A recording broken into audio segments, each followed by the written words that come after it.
were on the squad when Reggie and Kim was going on. She has a Kim Kardashian curse. Yeah. Right when that happened, Reggie got hurt. Everyone dates her, it's like a curse. She ain't no curse. She only makes money for herself. How about you just care about when you were at USC? Like, play like you played at USC with no girl. If you can't separate the personal with the you gotta be able to compartmentalize. You're screwed. I got a vasectomy at a young age. I had one thing. You got a vasectomy at a young age? When I got drafted, I got a vasectomy. I had no kids. I didn't want kids. You don't want the kids? You still don't want kids? I reversed it. All my life, been grinding all my life. Sacrifice, hustle paid the price. Want a slice, got to roll the dice. That's why all my life, I've been grinding all my life. Look, all my life, been grinding all my life. Sacrifice, hustle paid the price. Want a slice, got to roll the dice. That's why all my life, I've been grinding all my life. Hello, welcome to another episode of Club Shay Shay. I am your host, Shannon Sharp. I'm also the proprietor of Club Shay Shay. Stopping by for conversation and a drink today. He's one of the most entertaining, dynamic pass catchers and one of the best tight ends of his era. He's a two-time Super Bowl champ. He's one of the most celebrated tight ends in college football history. He was part of arguably the greatest college football team assembled, the 2001 University of Miami Hurricanes. He won a national championship with the Canes, led the team in receptions. He was inducted to the University of Miami Hall of Fame, the Northeastern Oklahoma A&M Hall of Fame, and the College Athletic Hall of Fame. He's a first-team college All-American, a one-time All-Pro, a four-time Pro Bowler, a polarizing figure, a fan favorite. Here he is, Jeremy Shockey. Yeah, pleasure, man. I didn't know half that shit even existed. So, how you doing, man? I'm doing pretty good. How about yourself? Man, I want to thank. First of all, I want to thank 11 for hosting us because this is unbelievable. Absolutely. But we got some drinks. I got to toast this career. Come on in, young lady. I appreciate you having me, Shannon. Yeah, man. Thank you so much. Welcome. Wow. This is a side card. This is made with my cognac, Shea by La Portier. Okay. Just a little something here. You know. Okay. Yeah, Thank you know. Well, I appreciate it. One tight end to another. Thank you. Oh, wow. We're going to be right. Man, I appreciate you taking time out. Because I haven't seen you, man. You kind of just like fell off the grid once you... I know. I don't do TV much. And like I said earlier, I appreciate, coming on. And I don't do this. I get asked a lot. And, we got mutual friends. And I'm like, yeah, I'm a huge fan. Obviously, you and your show. And again, thanks for having me. But congratulations on the success after football, man. Thank you. A lot of people need a... you got the Hall of Fame. The second part of the Hall of Fame is a person. You know what? I think the thing is, Shock, is that everybody saw your personality on the field, and they just naturally thought it would be a smooth, seamless transition. Like, man, he's going to be in television. They thought you were Gronk before Gronk. And so everybody just thought, like, man, Shock is going to do television. You look at his personality, but it seemed like you kind of retreated to the back. Yeah, I don't know. Wouldn't have been in front of TV unless the teams forced me anyway to do interviews. But no, I just, afterwards, I like to travel and do things. I'm not much of a, public person, I would say, these days. And that's fine. Maybe one day, you can have me on a show again. Okay, so, I appreciate that. Let's where it really started for you at the University of Miami. What made you go to the Hurricanes? Because this was not the Hurricanes of the 80s and the early mid-90s.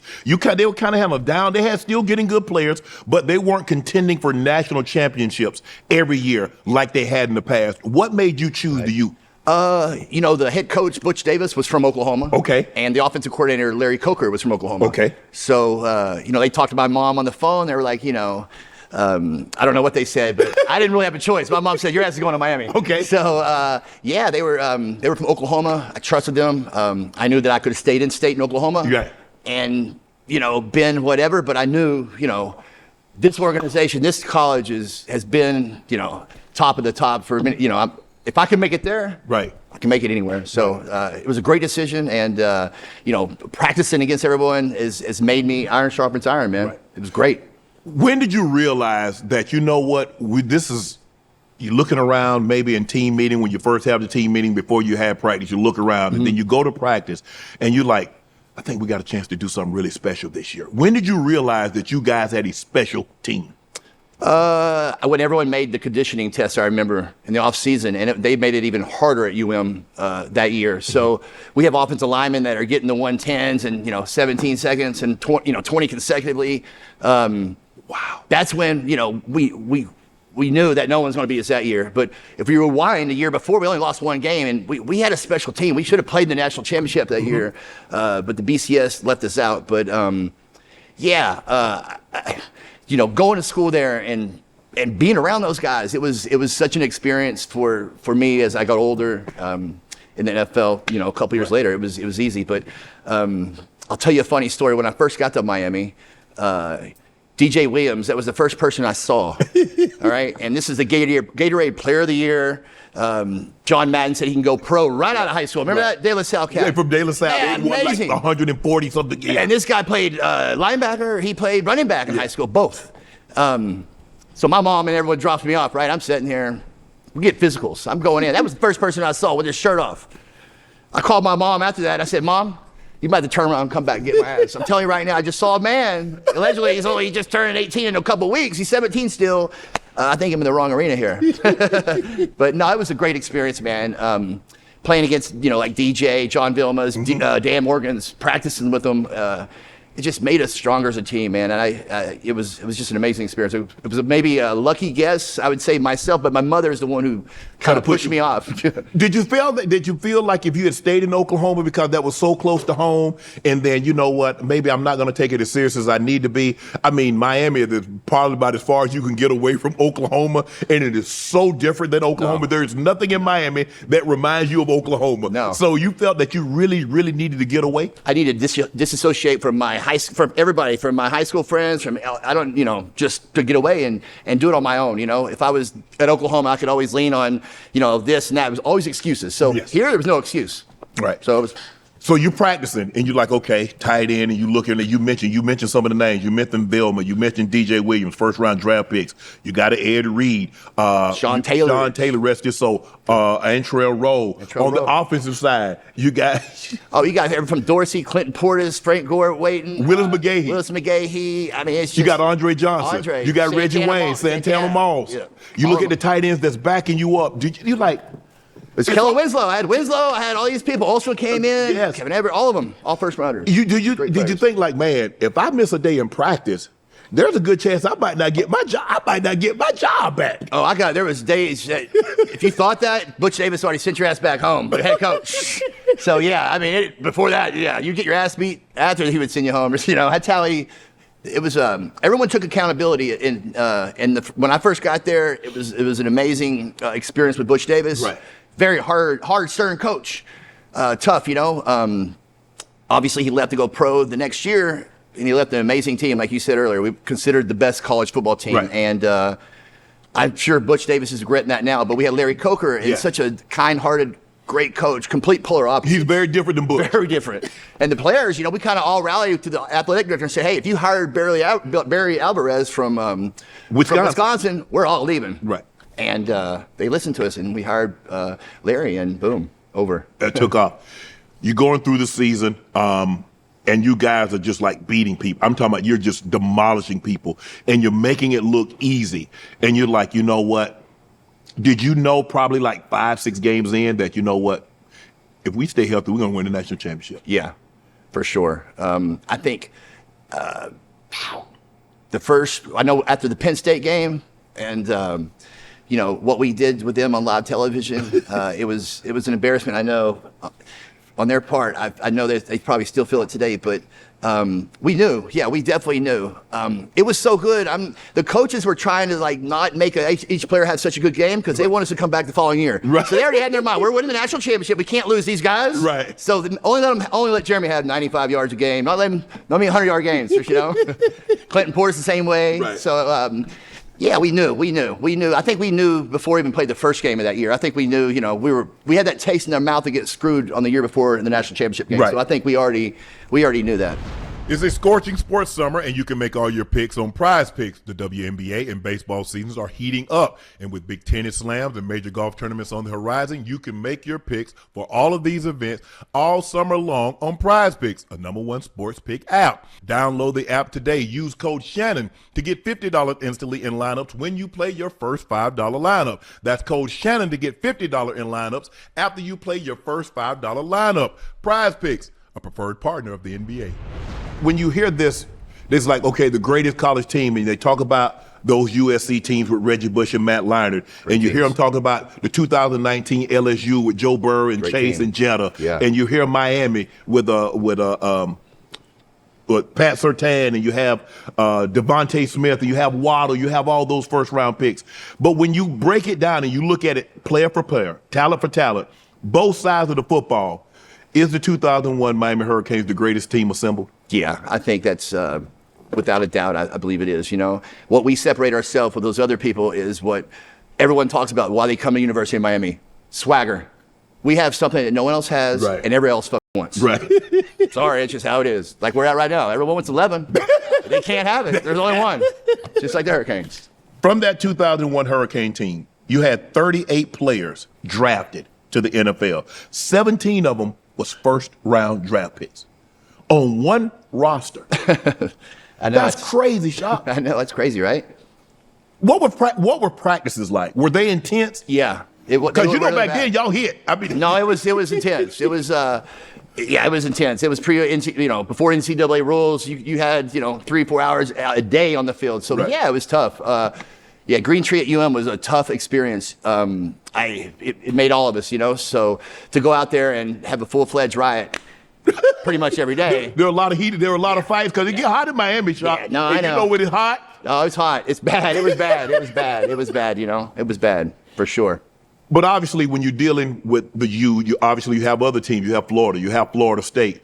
How important was it for you guys to make sure, let everybody know? Because at that point in time, Florida had started to assert themselves as being one of the Now, all of a sudden, they had taken over. Yep. It's Florida and Florida State, and kind of you had kind of slid to the back a little bit. So how important was it for you guys to hold on, we back. Get on to the back now. Y'all know where y'all supposed to be. Yeah, we had that mentality my first year when we didn't get to play the championship game. But the best thing about that was we got to play Florida. And you know what? It happened in the Sugar Bowl. Not only they got their ass beat on Bourbon Street, literally. I mean, it's documented. Y'all fought before the game. Yeah, I missed it. I had a blizzard in Oklahoma. True story. Couldn't get there. I was 3 days late to bowl practice. But I'm talking about a full team on team.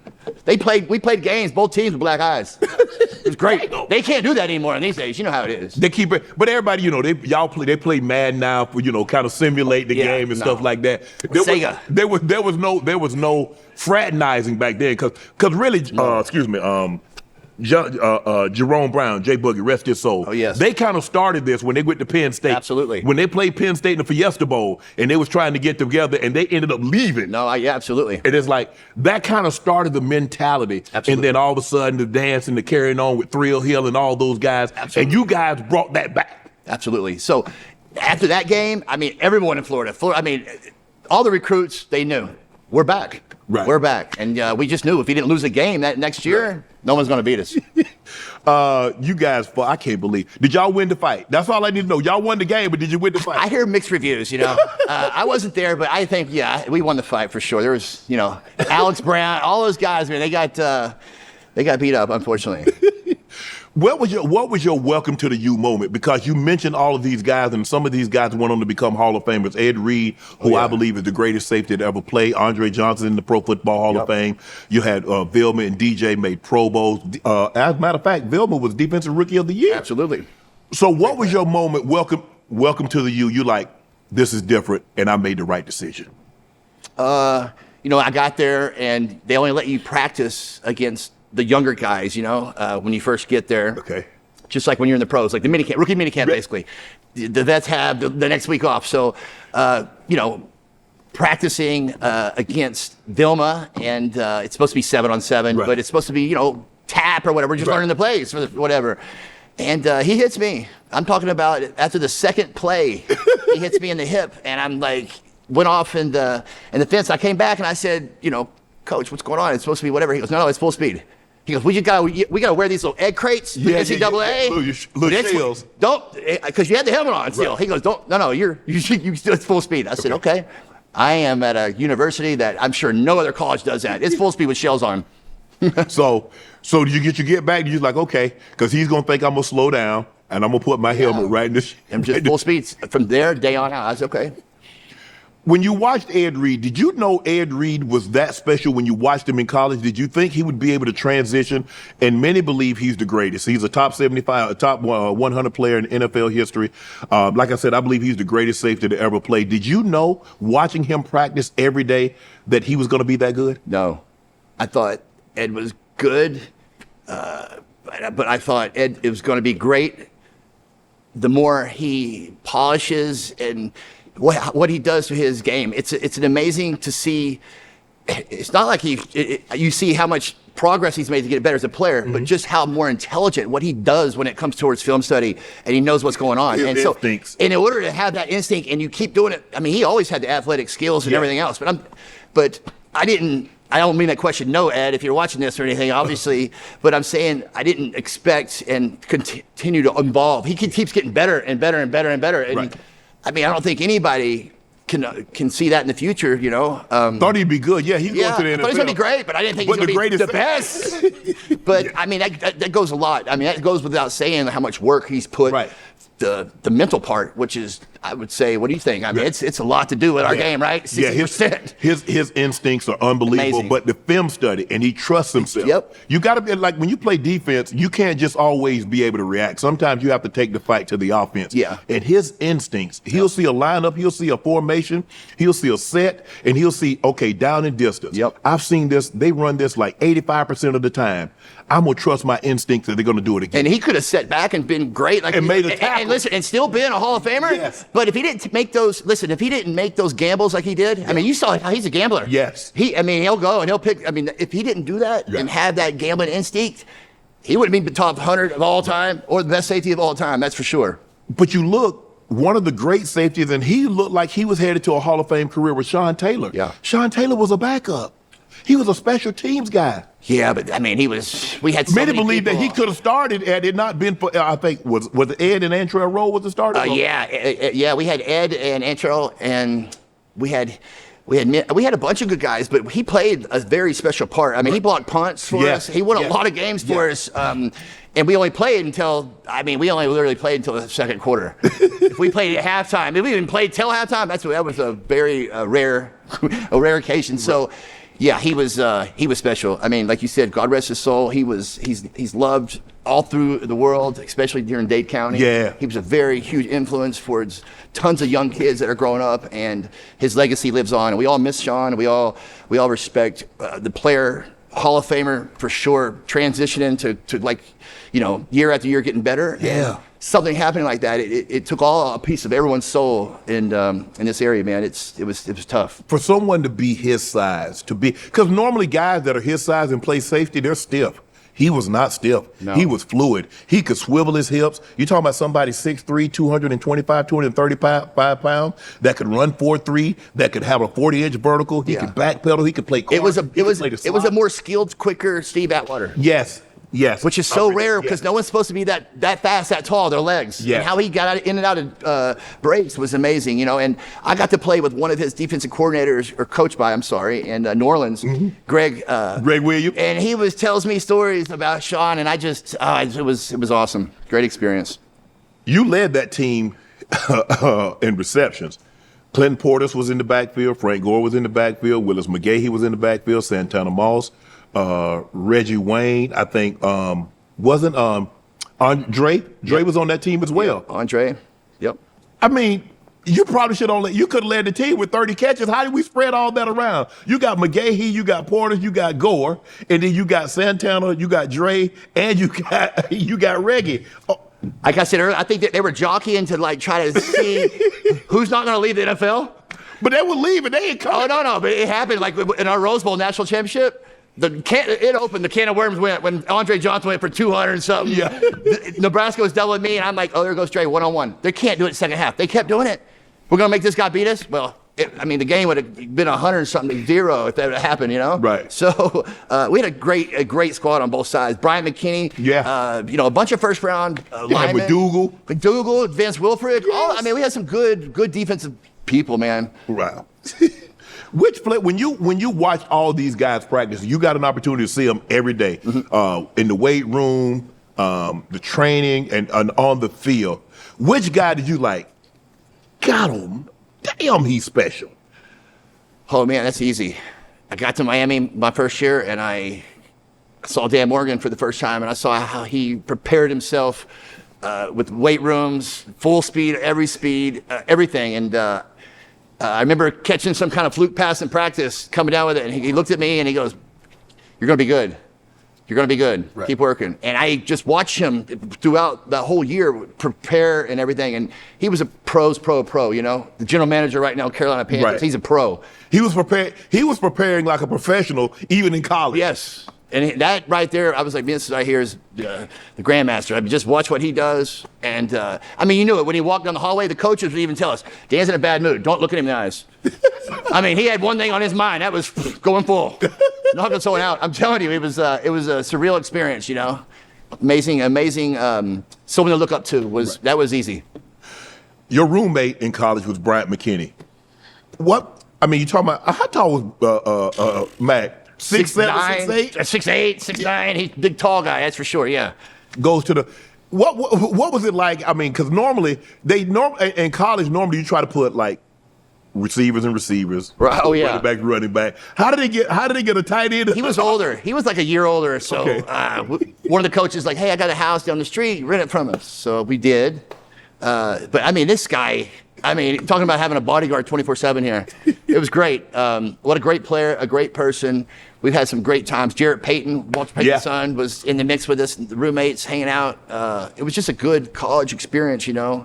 But that comes with winning. Well, you don't I only lost one game in college, so I'm always going to have a good time. You know? Who don't like winning?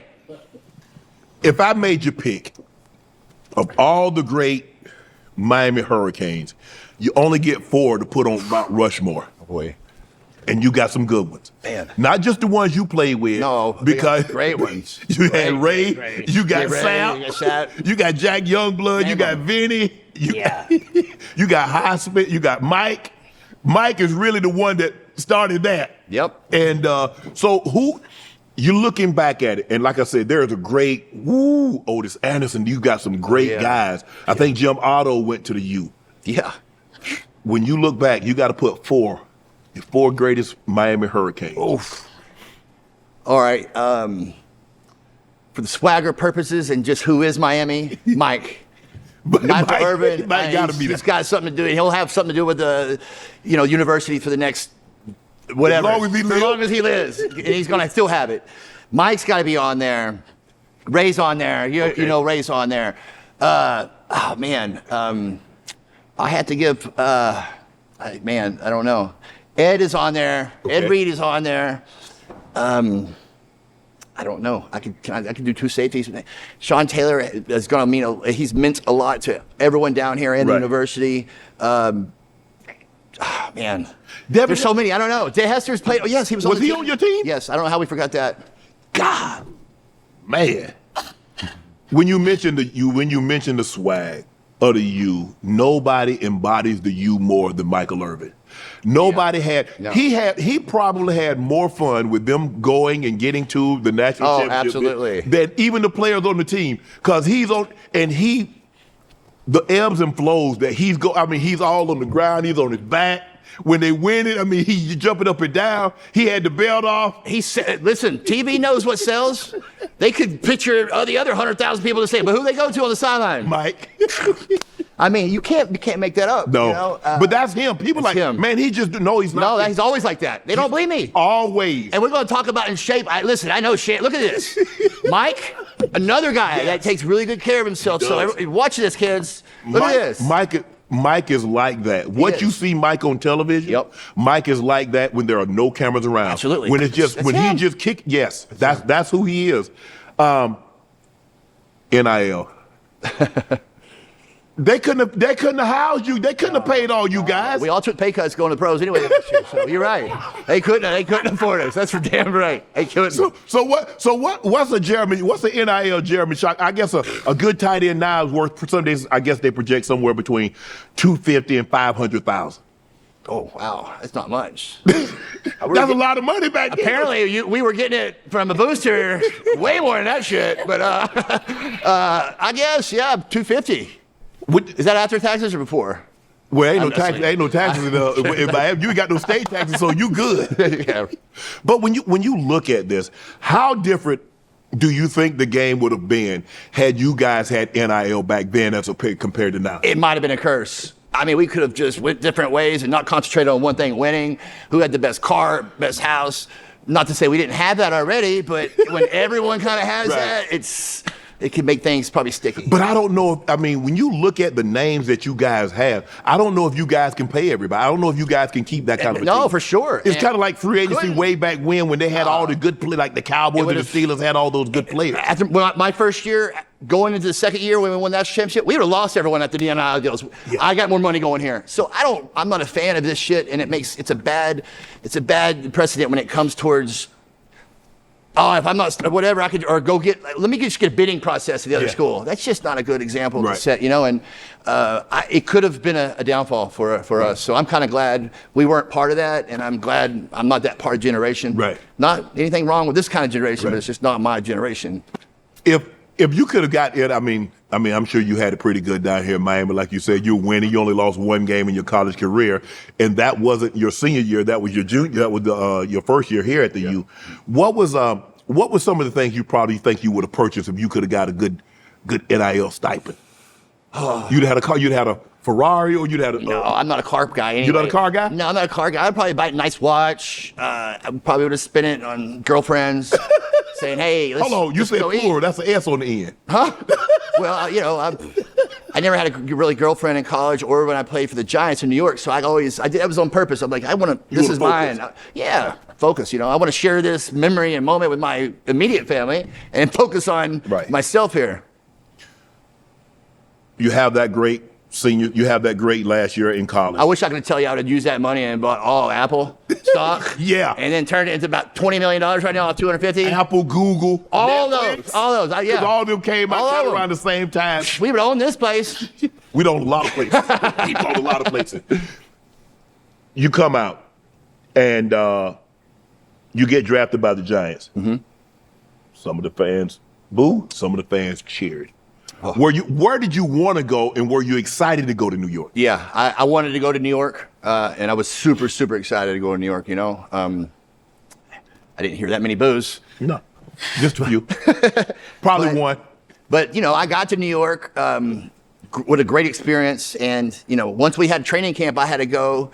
This is a funny story. I don't know. This is great. They sent me a car service coming to the airport. I'm going to Albany from here in New York, and a couple hour ride or whatever. They sent me a car driver with one eye, and the other eye was foggy. It looked like, I'm talking about, He had glaucoma. Glaucoma or something. But anyway, it was late because we got delayed the flight. He picked me up. We're going to Albany. This guy keeps falling asleep. It was like that movie, Sleepy Hollow. Yeah. Like, I'm going here. I end up going the wrong way. I thought I'm getting killed. I'm in a gas station sleeping in the back of a town car. He don't know where Albany University is, and I almost died on like three car wrecks coming down. So I was like, "Is this a setup by the Giants? Maybe they did hear too many boos." But I guess it just happened, So you get there, you're excited. You're like, "Okay, I'm a New York Giants," and if you win in New York, if you can win this, you can win these fans. If you can get the media on your side, that's all it took. It's over. That first day when I got there after the car driver, I try to eat lunch, and the guy won't let me. I get in a fist fight with one of my teammates, Brandon Short, in the cafeteria, and the media, page, all of it, post, you name it. Hold up. Because he wanted me to get up on the table and say, "I'm Jeremy Shockey. I have a signing bonus of $4 million, and I signed a $6 million deal." I said, "I'll do that, but I just got in a bad car experience with this guy. Yeah. Let me eat. I haven't ate in 24 hours. I've been, And so you first get there, you get in a fight, Shock? Yep. Right there in the cafeteria in front of everybody. Yeah. And the media eat with the players. So the media's already in there, so they see it. Everyone sees it. And like you said, that's how you win over the media in New York. It happened right there within a couple hours when I got there. And it was an fascination. It was an fixation on me all the time. It was great. Do you know the players that were drafted before you? Yeah. I think. Let me ask you, before you answer that, where did you think you were going to, how high did you think you were going to go, and were you disappointed with how low you? I thought I was going to go to Dallas. Jerry Jones kind of told me, we can, keep this position or trade back, whatever. But, Butch Davis just left Miami, and he went to Cleveland, and he's trying to trade up to get me. And then New York hears it. They end up getting traded up and get me. But I thought I was going to go to Dallas. I thought they're going to trade back like they told me with Arizona, and then pick me at like 11 or whatever. Right. But, it happens for whatever. It is what it is, Right.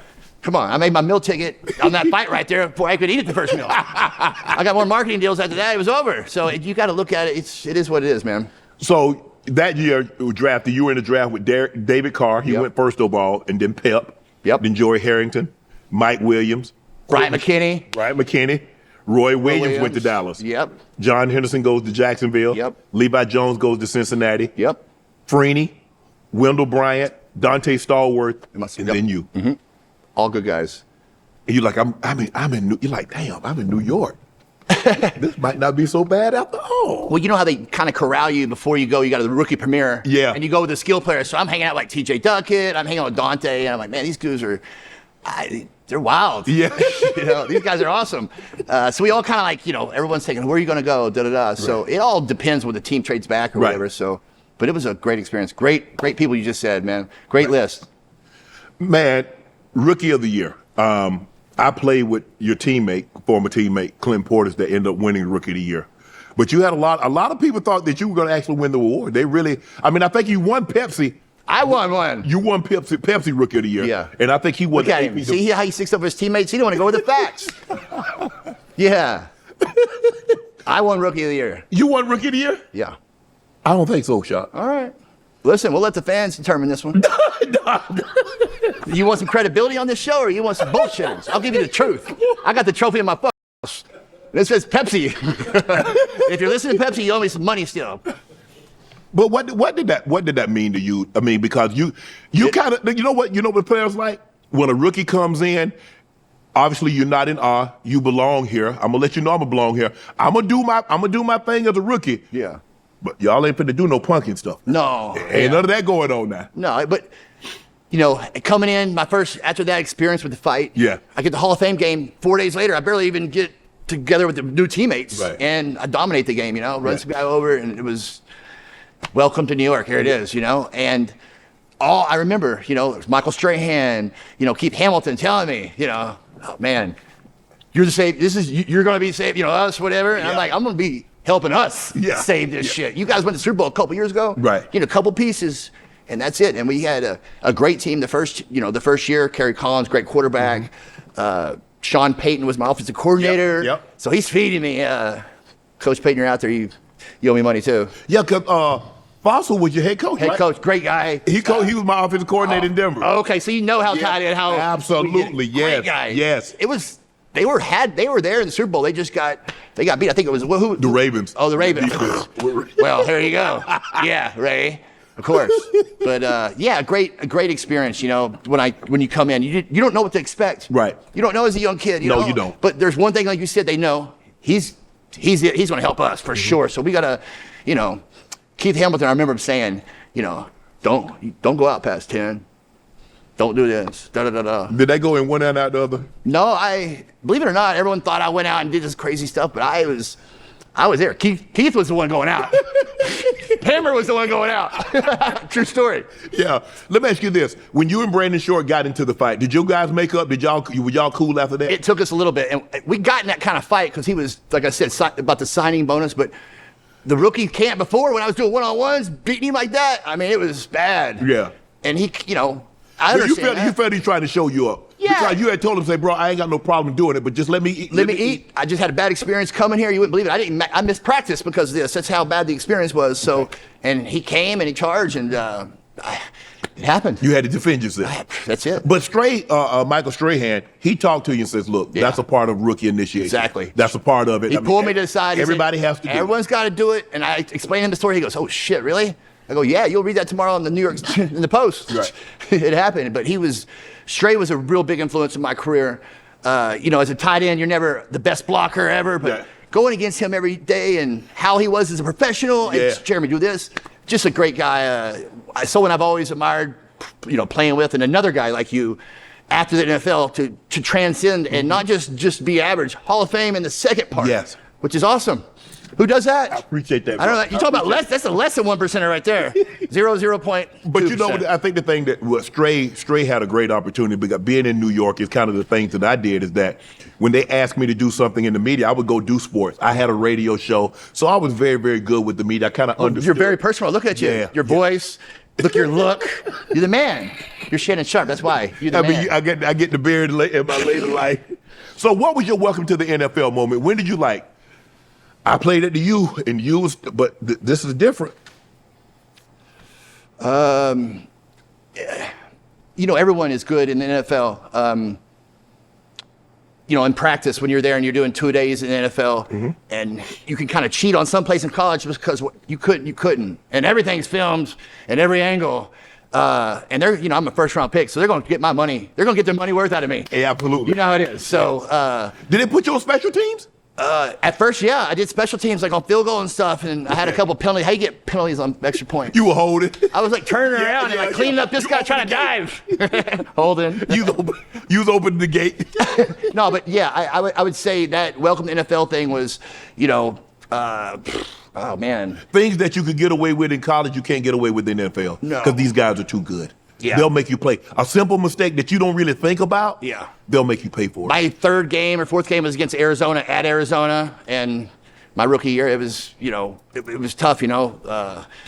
I had a great you know, preseason games and stuff, so everyone's like, you know, game planning for me, and they just had me run. It was like a track meet. Sean Payton had us, and I think I lost 15 or 20 pounds that game. There were IVs and everything, but I got hit by the safety. I can't remember his name. He was great at Arizona. Great player. They locked him up. He was good.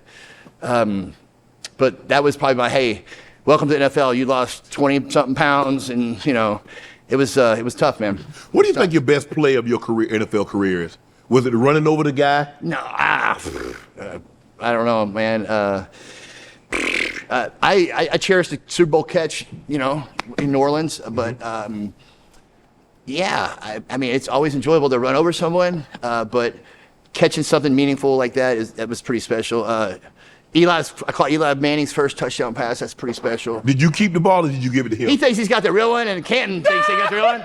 But you know who has the real one? I knew it.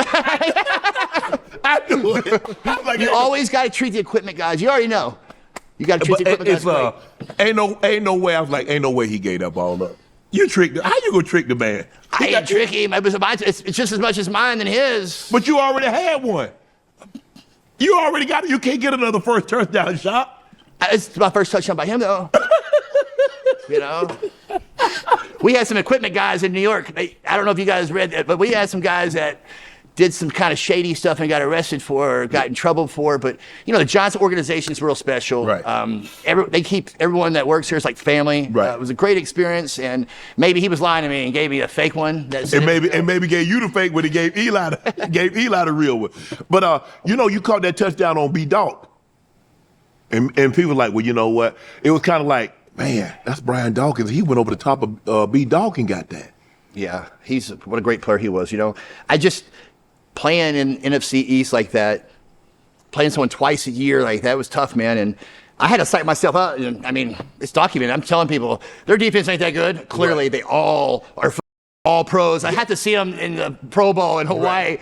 But I'm thinking about, you had to become a different person and say, these guys aren't that good. These guys, I don't even respect these people as a person. Right. B-Dog is the most Christian fan, all these people. So I had to lie to myself in order to, to get yourself going. To get myself going. And that's the motivation that I used always through my career. And I probably lost that when I was probably 7th, 8th year. It's hard to do that every year now, man. Right. You can just lollygag around the rest, but it's hard to do that, year in year. Were you a trash talker?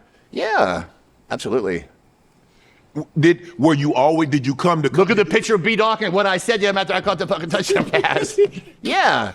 Did you arrive at, do you like that? Were you like this in high school, or you developed this over the years? I was like this in high school, you know.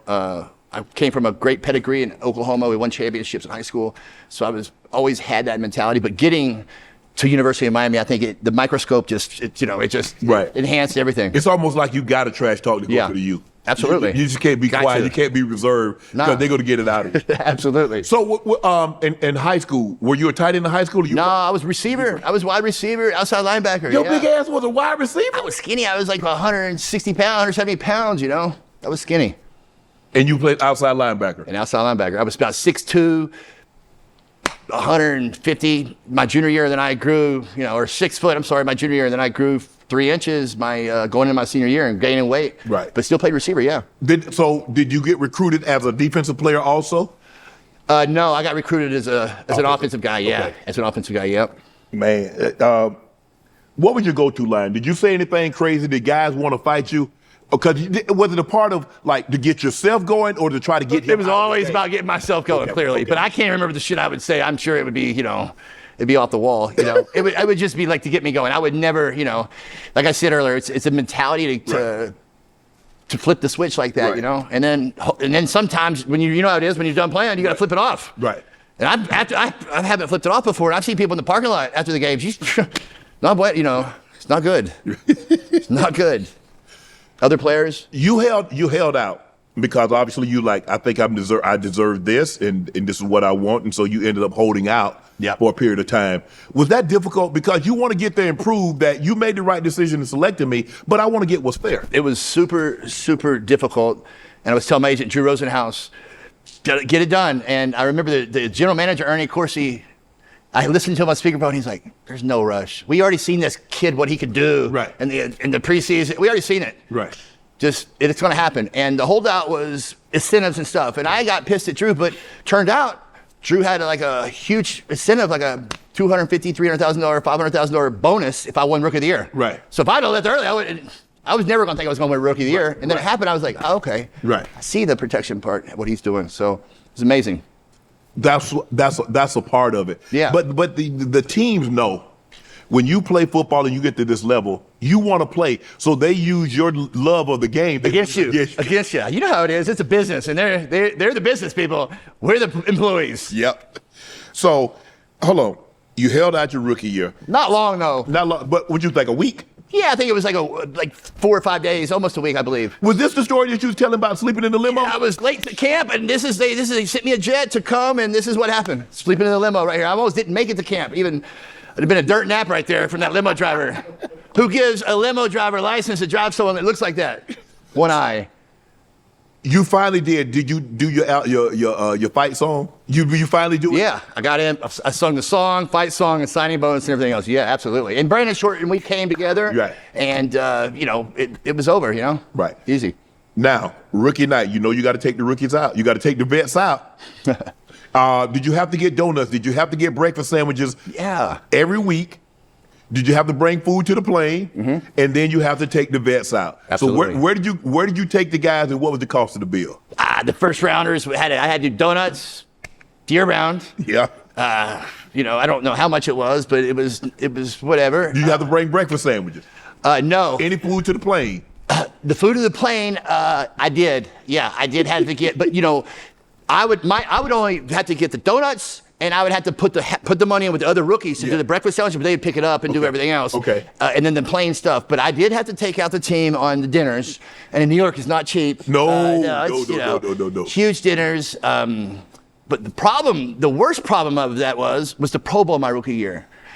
Well, apparently when you make the Pro Bowl the first time, this is Ilani. This is the original. I'm talking to Mr. Pro Bowl right here. That's his middle names right there. But he'll tell you when your first time, they charge. And I thought that, hey, what room you're in? Thinking like, you can't tell. Did you tell them your room? Yes, because when you're a rookie, you got to tell them whatever. And they found out my room number. And they charge everything to your room. Oh, I know, but it was everything. Jet ski rentals. I mean, name it. You name it. So it was an experience. You fell for that? Fell for it. Andy Reid set me up for that, by the way. He was the head coach that year. So Andy, thank you. They you know what? Got me. Don't feel bad. It's all right. They get a lot of rookies. Hey, bro, what room you in? Man, I'm in 720. Bro, when you get that bill, because they go into the pool and they drinking and they eating and they go into the beach and like you said, they getting jet skis, all that on 720. Absolutely. It's all right. It's all right. That's my hey, welcome to the NFL right there. That was your welcome to the NFL moment. You eventually became the highest paid tight end. You do realize as a rookie when you become that, there are a lot of things that come attached with that. It's like, bro, he ain't even caught a pass yet. How did he get to become the highest paid tight end? And there seems to be like resentment for rookies that get that enormous amount of salary when they haven't really caught an NFL football, ran an NFL play, or did anything in an NFL game. How did you handle that? Because there were not only from other tight ends in the league, but from your own teammates that you're making more than some of them, and they had been there for a number of years. Oh yeah, it was a great experience, but I handled it like a bit, I knew the salary cap grows every year. I'm not stupid. I could look, and I don't know what it is today, but I mean, tight ends are making a shitload more. They the salary $20 million. Oh yeah, they're making that. The highest paid tight end is $20 million. We're talking about $6 million a year, $5 million a year here. But yeah, I think there is some animosity, and like you said, it's not a good look, but it's not my fault. It's the salary cap and how much everything's going up. So I've always kept that mentality, and I always told that to other people that are looking for contracts. Like, you'll be the highest paid for a certain amount of time. Because you know why? I think I was the highest paid. Then Tony Gonzalez came, got his third or fourth contract, and then it kept going. Yeah. I mean, you know how it is. And then Gates got his behind you, Jason Witten. So everyone. I mean, it's just that's the way it works. That's the way it works. So my ego has never been like, you have to make me the highest paid every year. Because I've had teammates that done that, before, and that's never been me. Never. Looking back now, as you're sitting in this chair and been away from the game 15 years, knowing what you know now, what would you do differently with some of the money that you had back then? Well, we talked about Apple, Amazon, Netflix, and I did get Netflix early though, so I got some good deals. So you got in with Netflix when you used to be able to. Netflix would send you the DVDs, you watch them at your own leisure, then send them back at your own leisure. Well, I got involved with these guys that were amazing people in New York, and they got me in the IPO of Google in the early 2000s. So I didn't. Oh, you seem pretty, so that's why you building this new place. Oh, now it makes sense. No, but that was the beauty about playing in New York. You met guys that knew about money, and yes. And this is a guy. So I got in early with some of the things like that. But I think the whole culture now has changed completely. What we had to to work with and have. The tight ends are getting paid, and they definitely deserve it. Yes. I thought, but in my era, your era, we deserved it too. Yeah, exactly. So. But I never thought a tight end would get I think Kelsey's Kittle is the highest paid at like 19 and a half a year. I never thought we'd see a tight end at $20 million. But I mean, the salary cap when I played was only a couple $100 million. I think now it's like almost doubled, right? Yeah, it's like $301 million. $301 million. And I think when you played, it was like probably like 15. Nah, my ass. No, because you got to realize there was no free agency when I first got to the league. Free agency didn't happen until '93, and so when you played the league for 20 years. I played 14. So the first couple of years, I mean, that's crazy. No free agency. No. So they had you right. So with wide out free agency, they's like, we're gonna pay you $400,000. Take it or leave it. Oh wow. And you had to take it, or what are you gonna do? Man, it wasn't no regular jobs out there playing that kind of money. So, but they probably didn't have the money. Like now, the TV deals. Yes. All the people, the Amazons. You see these sporting events that that are Netflix. You see these streaming services. They're coming up. Yeah, it's great. Yeah, it's great. It is. It's great for the players. Great for the sport. There was another guy that came along a while after you, Odell, and you guys, embraced by the media. You had the personality. You were the showmans, everything. Yeah. And then it happened. He ended up getting injured. He get nicked, and he goes to the Giants, and he was the Browns, and he's really never the same player. Did you feel like once you left the Giants that you weren't the same player? Absolutely. I felt like after the injury I sustained, and no, I don't think you're ever the player after like year 5. You're never going to say, "Oh, I'm at year 10. I'm better than I was at year 5." Let's just. I mean, you can lie to yourself. Right. Maybe that works. Wear and tear. But I mean, do you feel better at year 10 or year 5?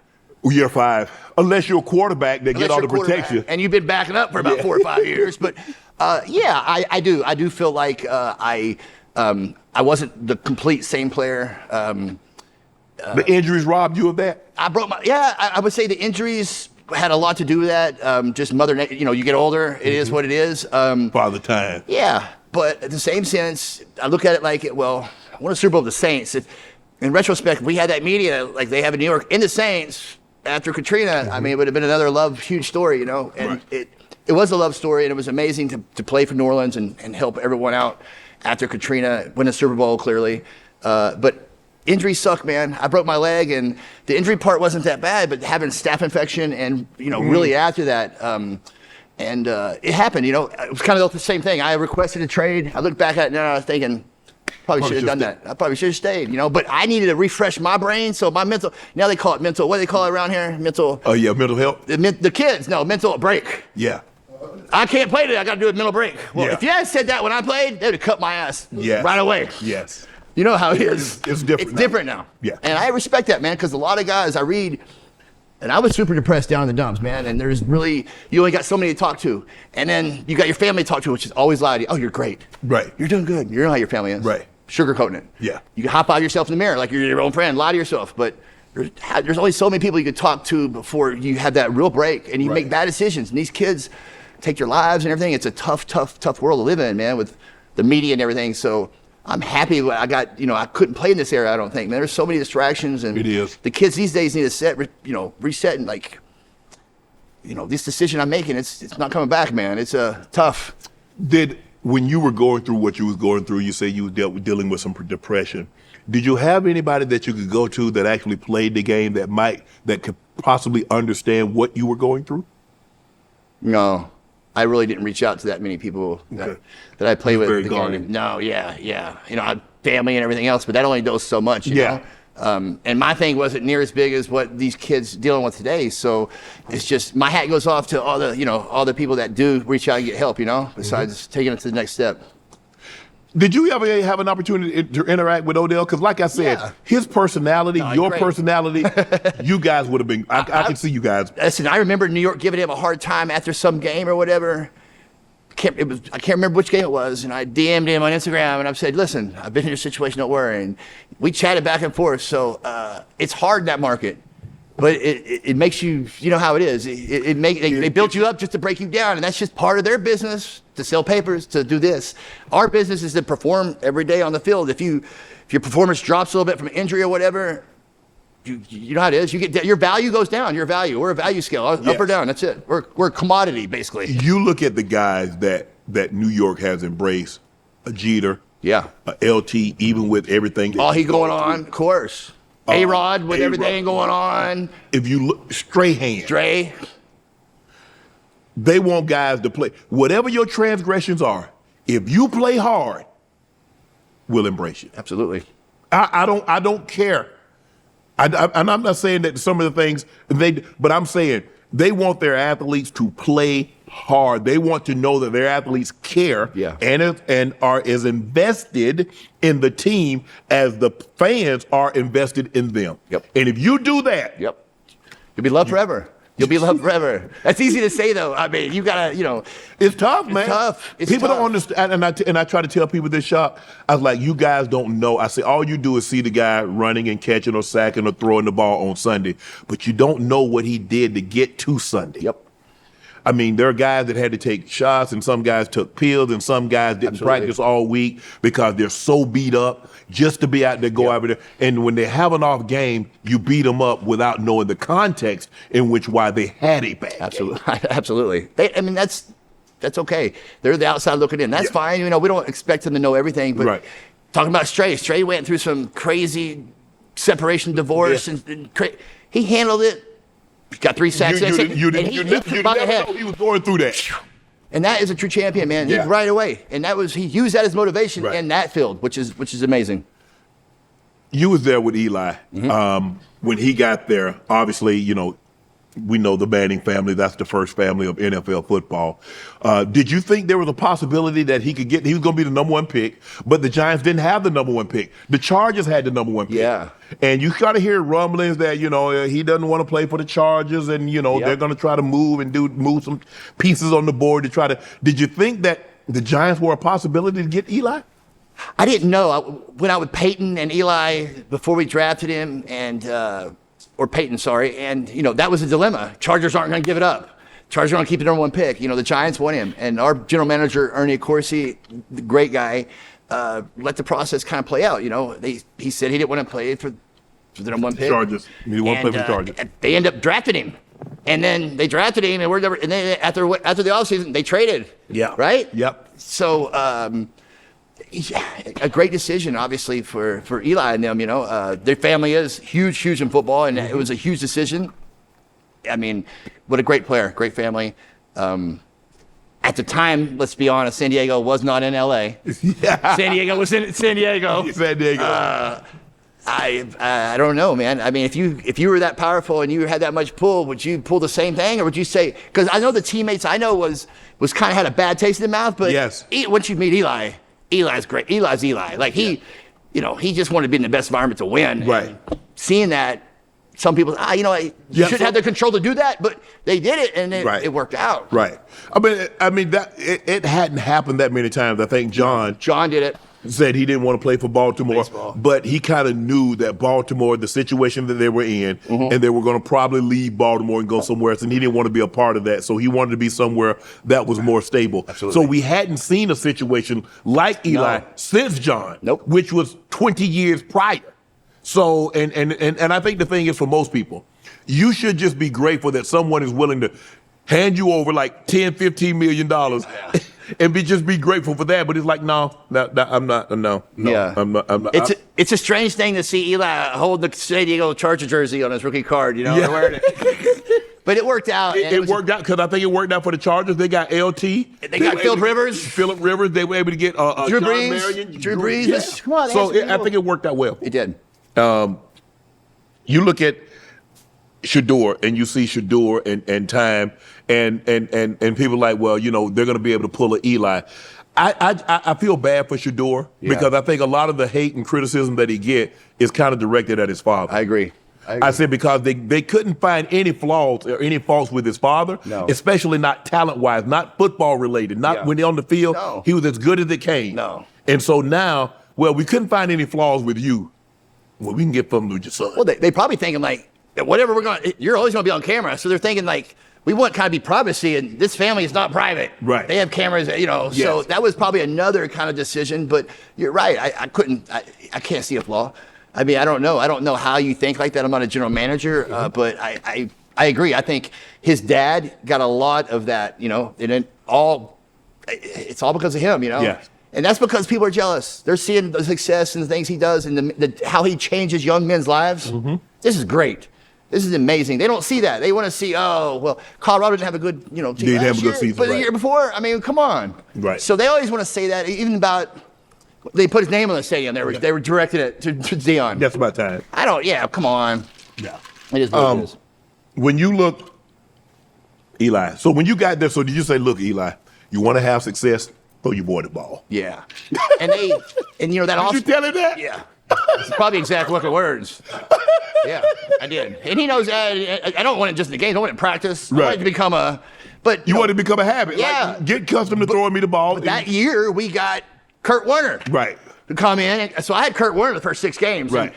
And, they put Eli in against Baltimore. They were playing, and I actually played. How about this, fellas? How about this? I played against Deion Sanders when he was at Baltimore my second year. Wow. Yes. Yeah. No, not the third year. So 2005? That was his. No. Yeah. Deion Sanders was. Because he went back to Baltimore in 04. 04. 04. And Kurt started the whole up to the season, and he had this ligament problem. Every time he get a ball, it would like fumble out. Yeah, he couldn't grip it. And I never seen anything like it. They benched him. Eli was, it's a classic New York story. Classic New York story, right? Some guy gets hurt, some guy comes and replaces him, becomes the biggest all-star ever. Yeah. That's what Eli happened. Wally Pip. Exactly what happened. It's exactly what happened. He got Wally Pip by Lou Gehrig. And then Kurt Warner, I keep seeing him on TV the year after. He put a glove on and starts throwing for like 5, I don't know how many yards every year. With Flair for takes Arizona Super Bowl to dominate. But yeah, Eli, coming in the rookie year, he came in when we played Baltimore. I was talking about, and they benched Kurt at halftime, put Eli in, and he had those rookie problems. But I mean, come on, he was there. I mean, he was already a pro right before. When you look, and I think the thing is that people look at Eli and it's like he throws a touchdown.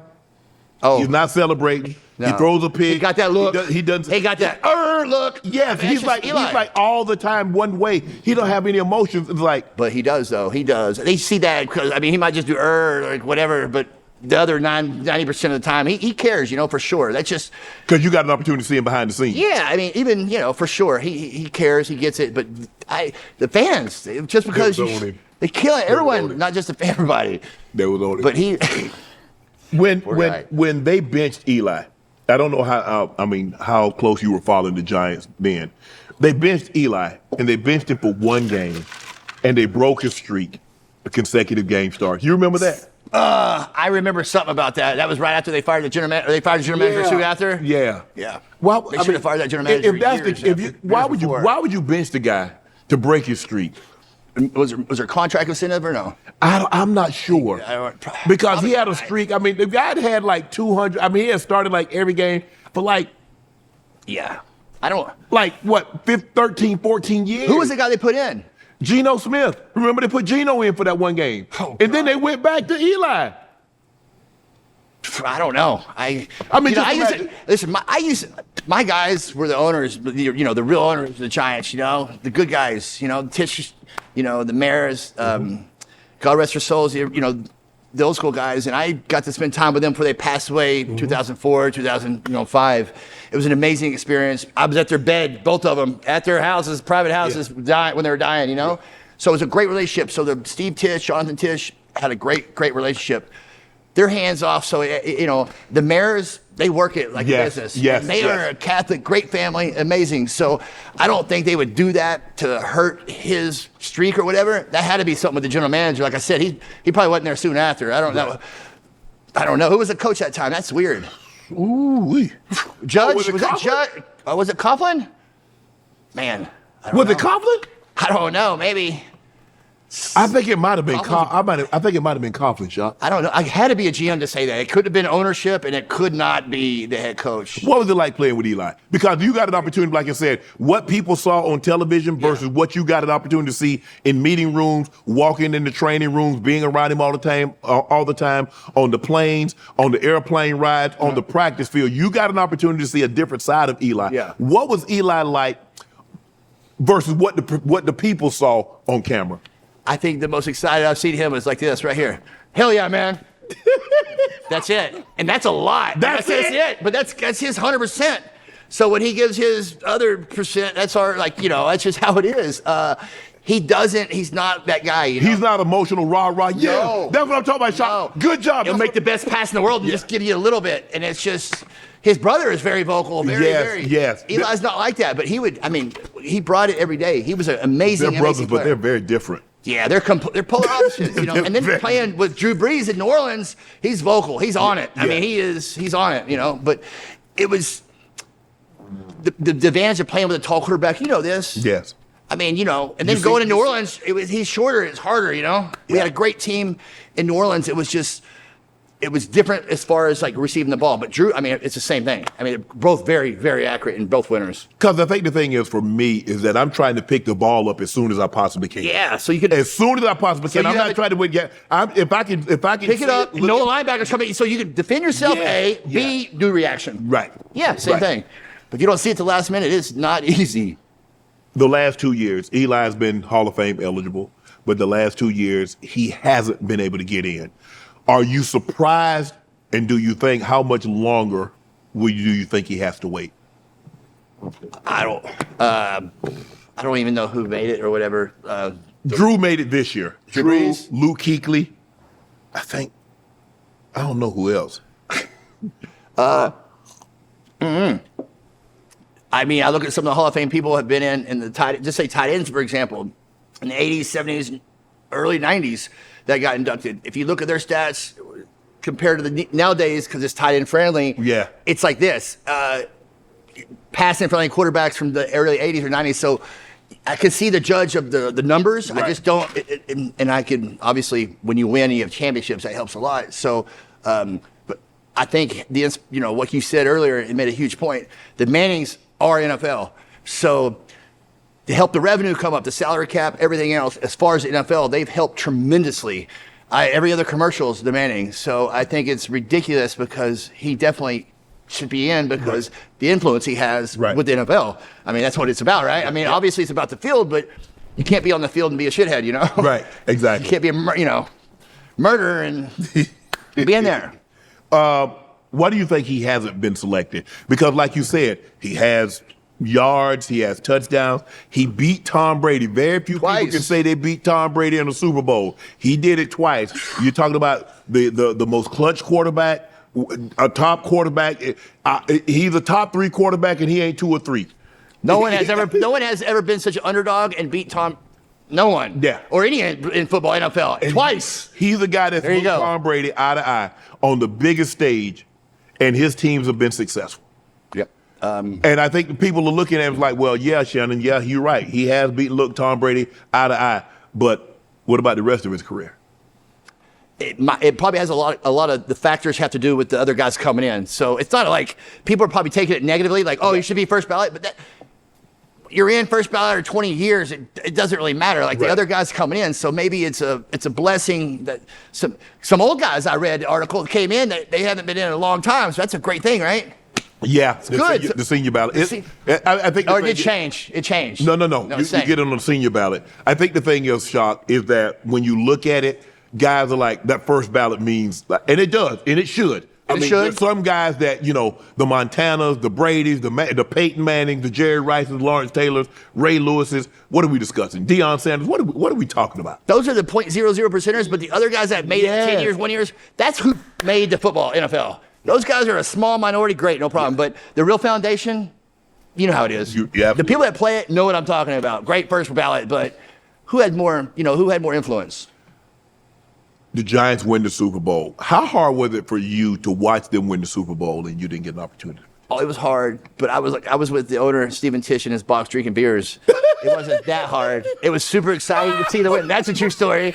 It was super hard. Clearly, I'm a competitor like yourself. You want to be out there. I want to be out there, but I just had leg surgery and it was staph infection. It was hard to be away from the teammates. The media made it a segregation thing so bad. And he's upset. He broke his leg. He's not playing. So they wrote articles for months after, before the game, beating the Packers to go to the game. Mm-hmm. I wasn't upset at all. I'm very happy. I'm upset about that I'm injured and I can't play because that's my dream. I want to play the Super Bowl. And the new injury, the staph infection. So it's like I bought my own ticket to go to the Super Bowl. The Giants tried to. I'm like, I can't go this day because I have to do this. So I ended up buying a ticket, going to Arizona.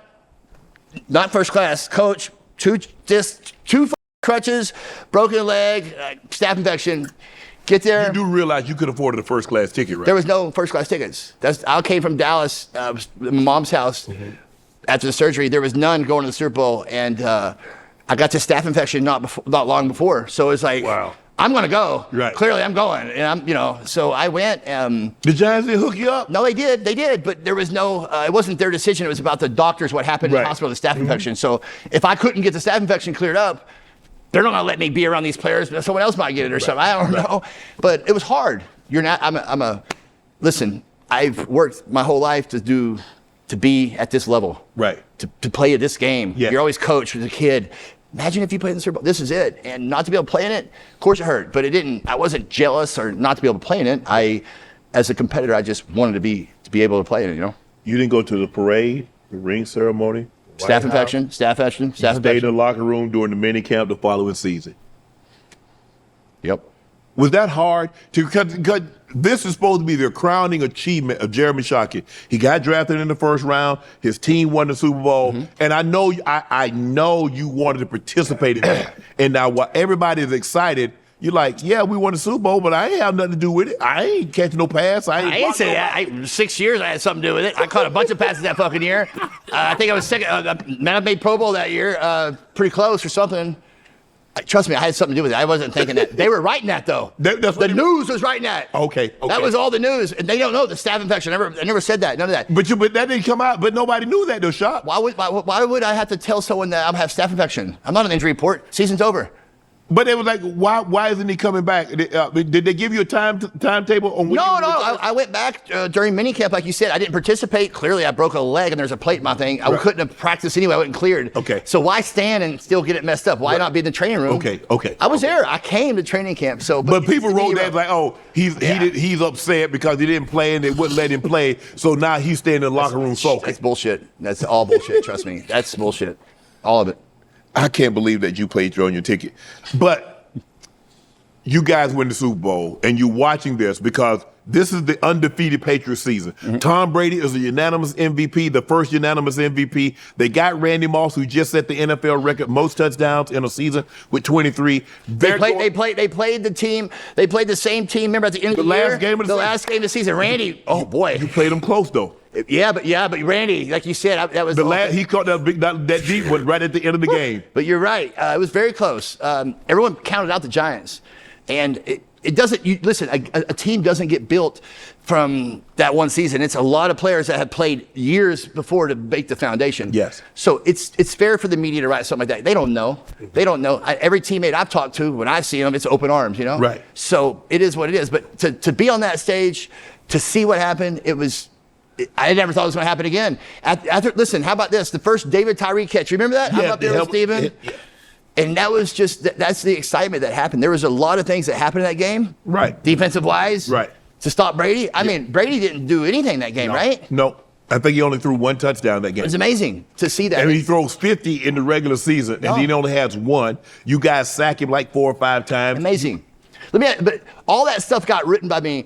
Do you think any of that's true? Why would I be sitting in the box with the owner of the Giants drinking beers with him if that was any kind of truth? Right. Come on. I mean, the relationship I have, I don't tell the media. Like I said earlier, I don't do interviews unless I'm, pressed with the team. There's none of their business, So to people that think that, I understand because they read it. And right. Some people. And if it's out there, they're like, there got to be some truth to it. Yeah, there got to be some truth to it somehow. No, selling papers was their truth. Was it hard for you to have things?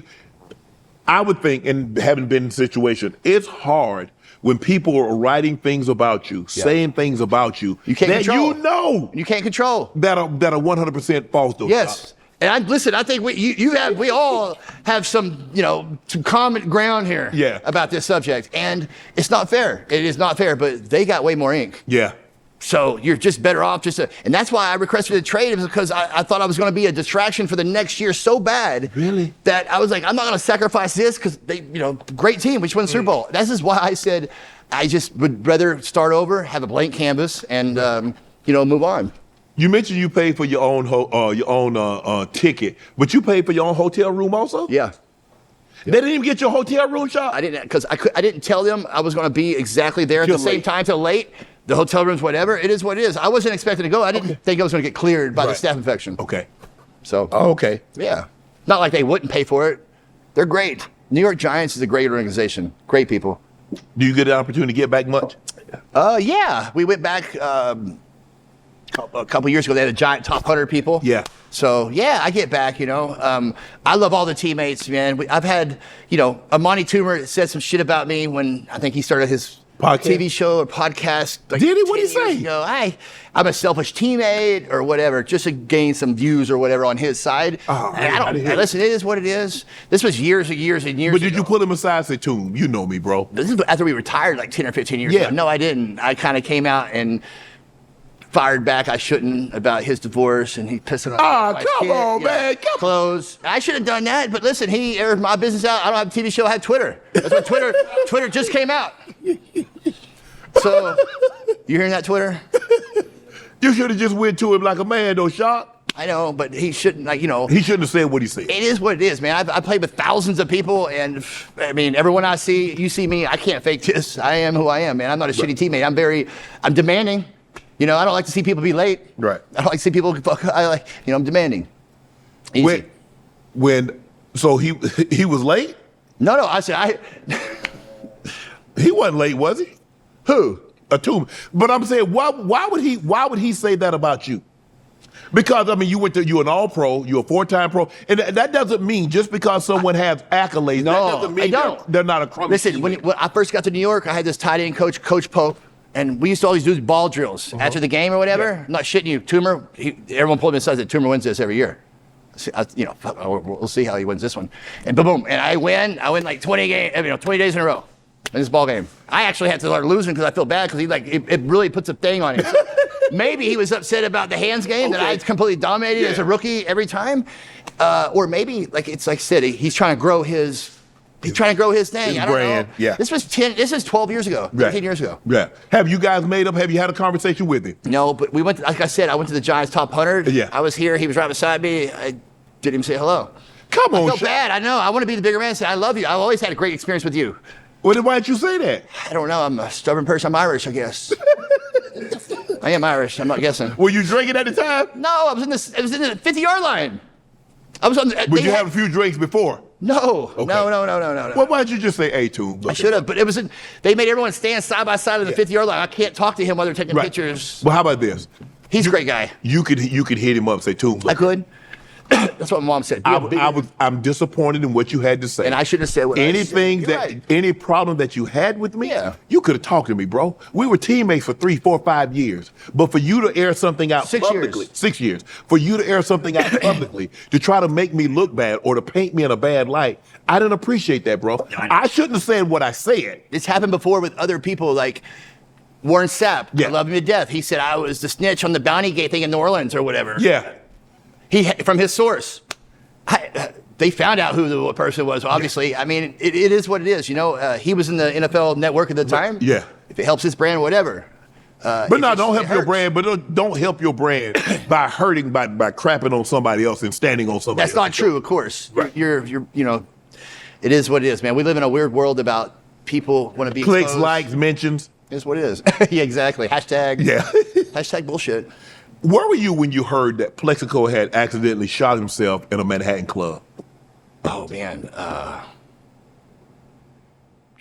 think it was Carolina. No, I was in New Orleans. I think, right? I don't. Yeah, what year was that? That was 2000. I was in New Orleans. Plexico's my guy. I love him. Yeah. By the way, when he first. Did you think somebody had shot him, or did you know he had accidentally shot himself? Oh, it says. New York Giant player. I mean, not New York, yes. New York Giant player has a rubber band, have a gun, and shoots himself in a club. Yes. And my boy Antonio Pierce, they rush into the hospital and they do all the illegal things that you're supposed to check in. They were Giant fans at the hospital. They kind of Kept it on DL, and that really came back and exploded everywhere. Because you know the rules with gun laws in New York, and they don't. Hey, listen, I even Bloomberg. know even better. Plexico was on the private jet after we played Chicago when Sean Taylor got killed. He was on the jet that the mayors gave us to go to the funeral right after the game. Plexico, myself, a couple teammates, and that's it. So he knew about guns already. We got bodyguards. We got these people. Yeah. We know the people, the owners of clubs. You think why would you, come on. Yeah.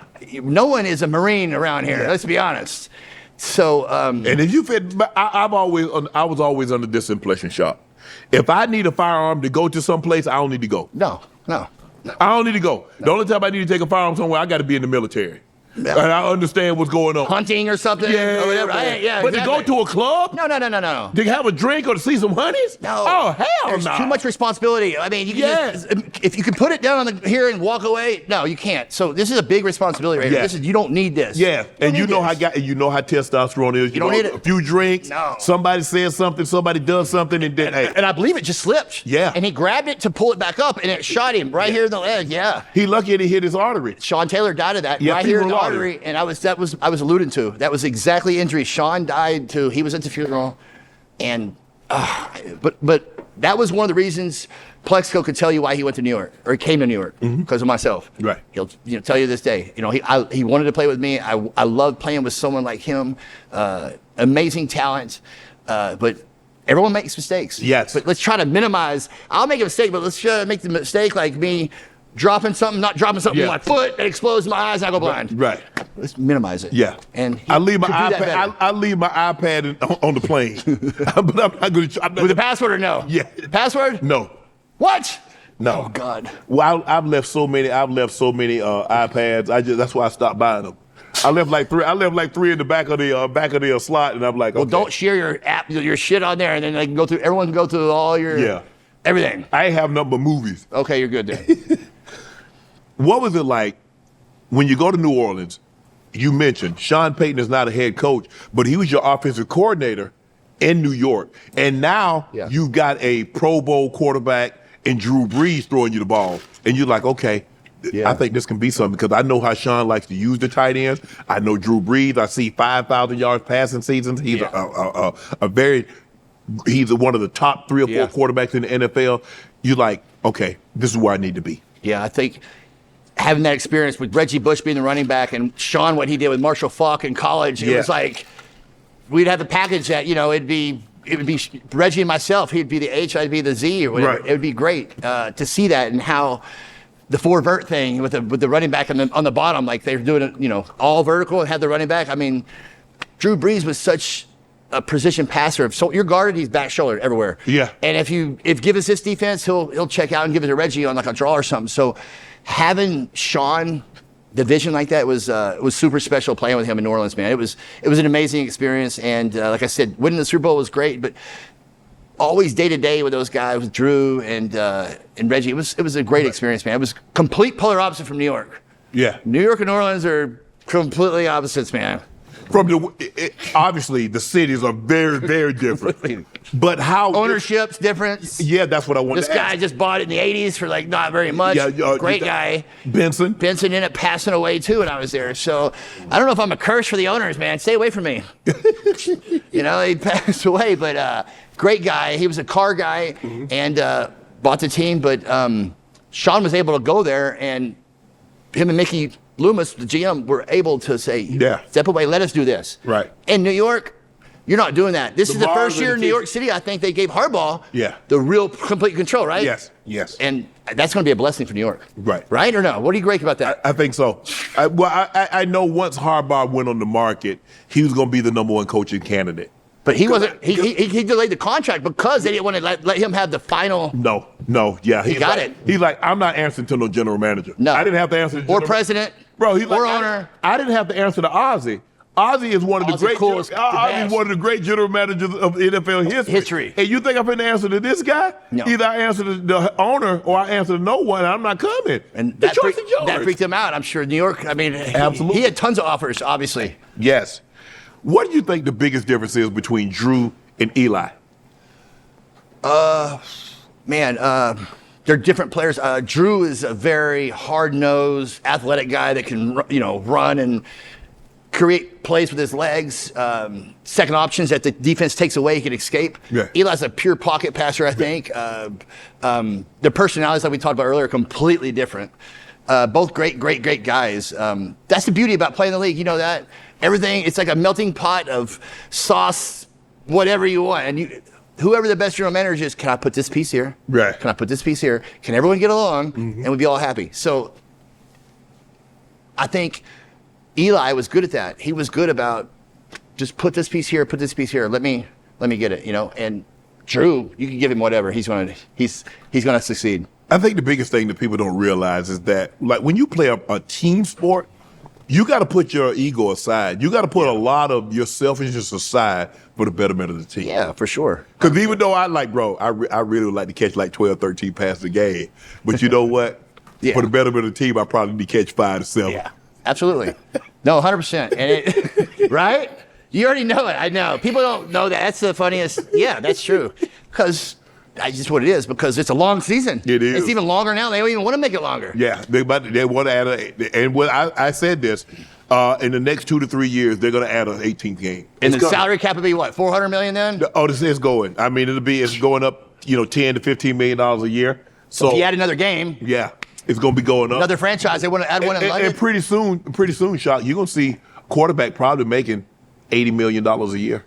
Shit. I mean, it's going to be quarterbacks are going to be making the amount of money that owners paid to purchase the team that they got. That was your whole team salary cap when you played, $80 million. No, it wasn't that much. When you were younger, it wasn't? Yeah, probably like 20, 25, 30. Damn. Yeah. Because like I said, I was in the league when they first started. Shock, I made $65,000 my rookie year.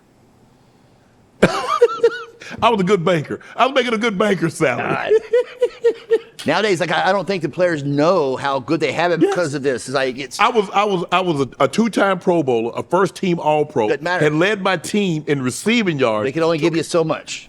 I made $325,000 Shock. As a first-team All-Pro and a two-time Pro Bowl player. That's crazy. Listen, I always bitch complain I played at the wrong time, but Yes. and I shouldn't be. I should be grateful because a couple years before, the salary cap really changed. And that's what I said. Yeah. I said guys in the 70s are envious of the guys in the 80s, 80s or 90s, 90s or 2000s, and so forth and so on. It is only going up. No, I got to play in 2013, 2000, whatever. The players, the NFLPA and the CBA. Yeah. And I'm super lucky for that because I got that extra insurance. Think about it. Guys like Elway and Marino, the max they made was $5 million. Guys making $60 million. Elway, Marino, Montana, Young. Yeah, but their football teams were only making so much revenue. Yep. So you got to think of that. Like they're still giving kind of the same amount, but their teams now. I think the Dolphins sold a share for $1 billion. For something crazy. So they're $16 billion franchise. Yeah. That's crazy. Yeah. It's getting so cost. I mean, used to be, I can be a minority owner. I give you 10, 15, 20 million. You can't even be a minority owner for less than damn near $100 million now. Yeah. Well, they just implemented. They gave like private capital a chance to invest now in the team and stuff. So it was the first time they've actually ever done that. Like to sell minority shares or whatever. Because I think the Giants just did that. The Giants just allowed someone. I think the Raiders are trying to do that. Raiders, they let Tom Brady get a minority share. Tom Brady's got a great who's his agent? He got a minority share for nothing. Good for him. I think Don Yee is his agent. Good for him. But but it's changed so much, man. Like everyone is making, the teams are making so much money. The PSLs, what they do, ticket holders. Yes. You could be a complete season ticket holder, and they say, no, you got to pay this PSL to this other license agreement. And you got to pay it every year. Every year license agreement. You're like, what? I'm a giant season ticket holder for 50 years. So let me get this right. So I have to buy the tickets. I have to buy X every single year. So in order, basically, I'm not buying the tickets. I'm buying the right to purchase the ticket. Exactly. I don't know how that works, but I feel bad for the fans because it doesn't cost like when I played. It doesn't cost $100 for a couple people to go. It costs $100 for a hot dog, basically. Yeah, it's expensive. It's expensive, right? And I remember when I first heard PSL. Yeah, I remember. I was like, ain't nobody gonna pay just for the right to purchase the ticket. I know I want the ticket. Damn the right to purchase the ticket. Yep. And I'd be damned if everybody. That's standard now. It's crazy. You want these seats? You got to pay me X amount of dollars just to have the right to purchase said seats. And now they're putting sponsorships on the jerseys. Yes. So that's more revenue. Yes. So more players, more money. If they didn't have any of this stuff when we played, so it's because completely different. That's just TV. You got to think about it. Just TV revenue. Because each team now is going to probably get $400 million just from TV revenue. Not local TV revenue, not merchandising, not food, parking, beverage, not concessions. Yeah. So all of that. There we go. Hey, the rich get richer. The rich get richer. What was it like? Because you was there, New Orleans, and you mentioned Katrina, and to be able to have an organization to win the Super Bowl, which is the highest honor in the NFL, to win the Super Bowl after what transpired in Katrina. What was it like in New Orleans during that time? It was a surreal experience. The year of Katrina, I remember, I'm with the Giants. We're playing New Orleans, but they gave them the home game in New York. So they're on our sidelines, we're on their sidelines, and they beat our butt, man.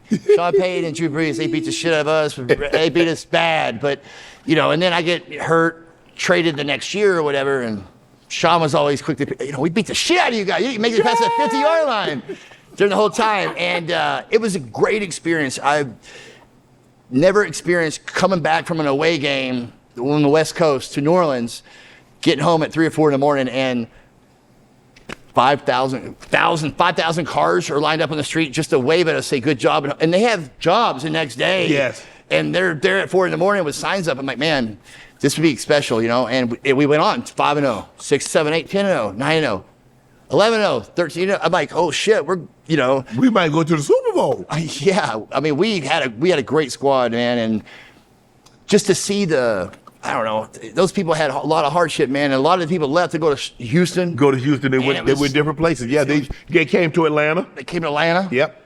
And it was just hard to see that, And I got there a year after Katrina, so I didn't even get to see the complete craziness. You didn't really get to see the destruction of what Katrina. But I got to see it.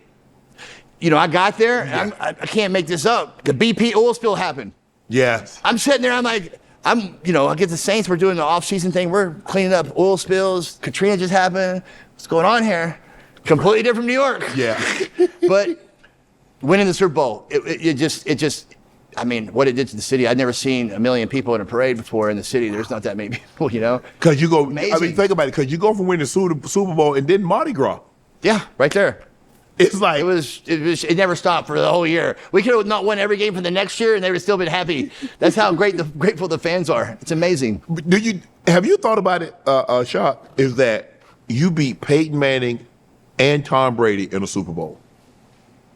Your team that you played for beat Tom Brady and Peyton Manning, two of the top 3 quarterbacks in NFL history.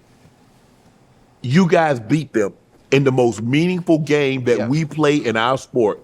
Your team that you were on, you beat them. Have you sat back and thought about that? No, but now that you said it like that, I mean, it's with all the teammates and stuff. It wasn't me. It was all of us. It was amazing experience to look at it like that. You know, we went to the ESPYs after that. They gave us the greatest team, the year or whatever. And it was an amazing experience just to see all the hard work, and they kind of displaced us because there was another hurricane coming in, and Sean Payton at the start of the year that year goes, it's better just to, Jeremy, what do you think about this? It's better just to leave. I go, what do you mean? He goes, let's have training camp somewhere different because there might be a hurricane coming, whatever. It never turned out to be a hurricane that bad. We went to Indianapolis for like a month. Right. Sean Payton's like, it's better to get away from the wives and whatever. Yeah. And we went there and did it like a bowl game, like in college. Wow. For a month of start of the season, it was amazing. And then our season it was amazing, man. Coach Payton, he's something else. Wow. He's got a squad right now in Denver, right? He does. They got a squad. Yeah, I definitely think they would have won the Super Bowl had get hurt. Bo Nix doesn't get hurt. Yes. Great squad, great defense. But you know what? You were on the squad like when Reggie and Kim was going on. Yeah. I used to hang out with him. It was great. I used to hang out with him all the time. Reggie plays video games. I'm with Kim hanging out on Bourbon Street and stuff. Reggie's still playing video games. Did you realize did you ever think that like she was gonna get as big as she's gotten? Yeah, I know Ryan Seacrest from New York and stuff, so I knew a lot of the production. I knew that. Yeah, I had a feeling that for sure. Mm-hmm. When she's filming Reggie, she's like, she's getting her ratings up. She's smart. It's a very smart podcast. Or a very smart, TV show, and they're continuing today, right? Right. They're keeping up with the Kardashians. It's amazing. Yeah. They're all their lines and everything, but I remember her coming to New Orleans a bunch with Lala and everyone, her friends, hanging out. Good person, but I mean, kudos to them, man. They know how to print money, that's for sure. Would you do a reality show? No, I'm a private person, man. I don't go on this show. I'm going on Shannon's show. I'm going to your show. I'm going to Shock. No. You see Kim making that money. You know she's a billionaire now. Yeah, it's good. A billionaire? A single guy like yourself in Miami, a billionaire?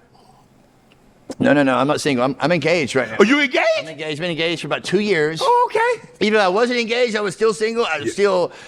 She has a Kim Kardashian curse. Yeah. Right when that happened, Reggie got hurt, and she kept going. It just kept going bad. Yeah. Everyone dates her. It's like a curse. I had to look down when I walk downstairs every side I go. I'm gonna think I'm gonna trip down because she is like a curse. She ain't no curse. She only makes money for herself. Ray J didn't make any money.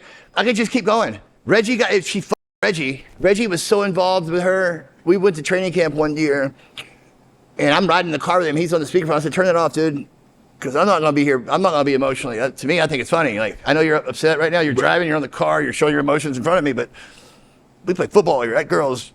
That was when she started dating Kanye, whatever. Like that was when the word got out. Nah, hold on. Mm-hmm. Did she date Kanye after Reggie, or was it what's the Miles with the guy from the Cowboys? Yeah, I think she was juggling 3 or 4 guys at the same time. She should be in the circus. Oh, Lord have mercy, Shockey, juggling 3 or 4 guys. Shockey, right? Come on, man. I mean, no, Shockey, I don't know. Okay, man. You know what? She's loyal. Come on, Lord have mercy, Jesus. I mean, come on, let's be honest. Let's call a spade here. Come on. And Reggie was super involved. He's Reggie's very emotionally, like, I don't know. He's involved. He loved it. He cared about it. I mean, and I said, listen, how about you just care about when you were at USC? Like, play like you played at USC with no girl. Get involved that way. And it's hard to separate life like that, Everyone would say, oh, it's just about football, what you do on the field. But if you can't separate the personal with the you got to be able to compartmentalize. You're screwed. Yeah, once this football is all football. You can't be thinking. You know what I told? I remember having a conversation with my girlfriends. I said, I can take you to work I mean, I can bring work home, but I can never take you to work. Yeah. The moment I think about you or what's going on between you and I'm at work, I got to let you go. Yep. I got to let you go. Because football is such an emotional game. It's such a mental game. There's no room for that. It's all encompassing. There's no room. So if I got to take you to work, I got to let you go. Yep. That's true. And I don't know if either party, I'm not just saying just for a male's perspective. I'm talking about for a woman's perspective. If she plays in the WNBA or she plays tennis or she plays a professional sports, guys, she cannot take you to work. No. If she takes you to work, she's going to have to let you go because you're going to inhibit her ability to perform at her maximum level. Yep. Guys, women, if a guy... I didn't have a girlfriend when I played in New York. I didn't have anything. No kids, nothing. Like, I got a vasectomy at a young age. I had one thing. You got a vasectomy at a young age? Yeah, like 21 years when I got drafted. I got a vasectomy. I had no kids. I didn't want kids. You didn't want the kids? You still don't want kids? I reversed it. Yeah, I wanted kids. I reversed it, but I'm saying when I played in the NFL, I didn't want to have any, no. Do you have so much kids space now? here. No, I had no kids. But you want kids now? Yeah, I do, but I obviously, But you didn't want kids at the time. I got insured more by Lloyd's in London. That's really the truth, when I got the vasectomy as well. Yeah. So that was a good decision. But I didn't have that. I didn't need that in emotional sport. Listen, when we get home from work, what do you want to do? You want to recover? I would sit in my hyperbaric chamber. I'm going to get acupuncture. I'm going to go to sleep. I'm going to wake up. There's only so many weeks. I had to have a schedule. I don't need that. It's not me. I'll do that later. Right. I know.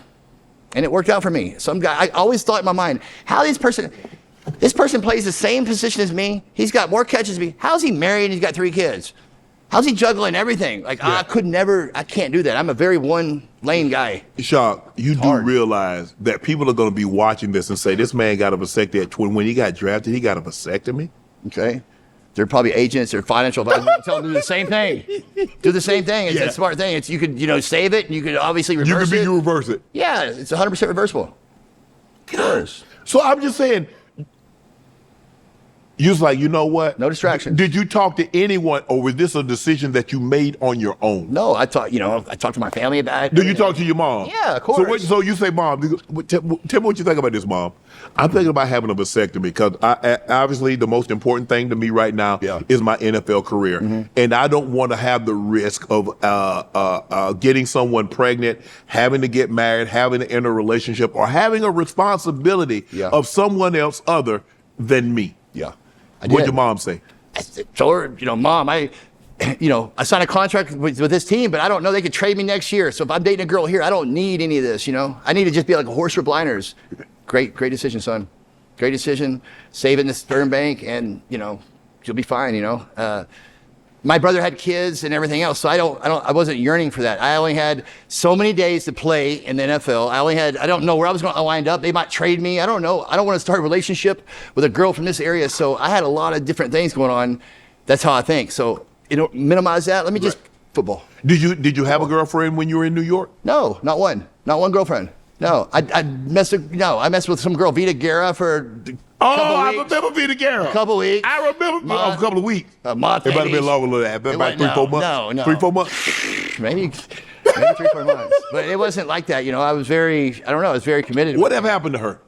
I don't know. We should find out though. No, we shouldn't. She had a great ass.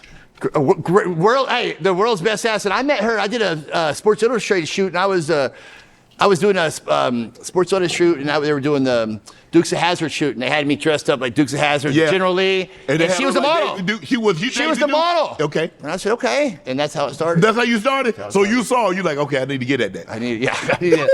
Not date, but I need to get at it a little bit. True story. She's tiny, though. I've seen her in person. She's tiny. She's like 5'2", she's maybe like 5'2". She is. She's short. Yeah. But she's put together, though. I don't know what she looks like now, right? I don't know. I haven't seen her. She was older, too, so I don't know. She probably still looks good. She had good genes back then. Yeah. Is it true that you and D'Amico, how did you get in a fight with D'Amico Ryans? I mean, he's a competitor, man. He's great. We did, Sean likes to go off in these tangents about, hey, let's just not practice ever here. The next year, our third year, we went to Houston, and he wanted to stay in Houston. He wanted to just hang out for a month. Usually you go practice these teams for a week, right? You practice for a week, you play them, and then you leave. No, Sean, we there for a month before we're practicing every day for a month before we play the game.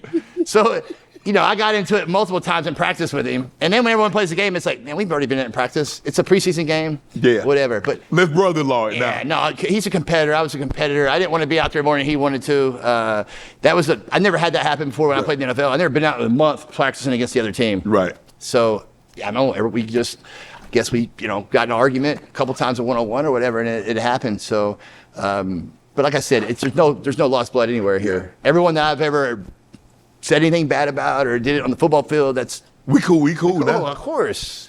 Did like when you played guys, did you think like, you know what? I think this guy might be a great head coach. Did you ever envision DeMeco Ryans being a head coach? I did not, no. But he's a hell of a coach, man. He is. He's a hell of a coach. I mean, if you can somehow get everyone to buy in, which he does, that's it, And I see more and more of former players becoming head coach. And I'm thinking in my mind, like, be in college or who would be the best? Who's would be the ever best coaches? Former players, right? Yes. Why? Tell me why. They played the game. They can relate. And it's not about it's about football. Football. It's about football. How do you? I mean, I know these number guys are really good, Sean McVay and stuff. But if you have a guy that plays 5-10 years in the NFL, Vrabel, all these guys. Yes, Vrabel. You can go to a guy, even though he's not doing well in practice. You say, pull him aside, and say, listen, I've seen this happen to da-da-da. He got his shit together, and he got a $40 million contract. The thing, the connection. The hardest thing is that I talk to Tynes, and I say, Tynes, because when you're a great player, it's hard. You don't have patience. Yeah. He told me, Sharp, man, look here. These kids, I'm not asking these kids to be me. I let them be them. And that's Sharp, what? We practice, and then we have the first 15 that we go over, and then we walk through. And then we get guys, and they F up the first 15. How you mess it up when we practice all week, we walk through it, we went over the night before the game, and you still mess it up? I lose my mind. We talked about this. We said in this area of the field, this is the defense they're going to be in. This is the coverage they're going to give. This is how we're going to block it. These are the routes we're going to run. And how in God's green earth, son, did you mess it up? Too many distractions. Too many girlfriends. Too many things about that, right? Ideal when you worried about it when you played in college, it's like the more you can get off your plate when you eat food, get it off. Yes. And just concentrate on one thing. Yes. Concentrate on the steak. Yes. You know what the steak is? Yes. Football, NFL. Yes. Don't worry about other shit. Yes. That's guys how. Do have a lot of things because you know what it is now, Too much shit on the You know plate what now. it is, Shop? Social media, everything else, cameras. Guys are trying to build a brand now.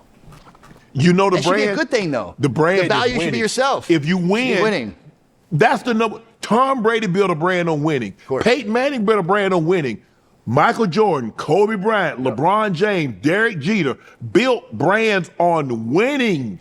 Yep, that's what sells. If you don't win, you're not going to build a brand. I agree. People like winners.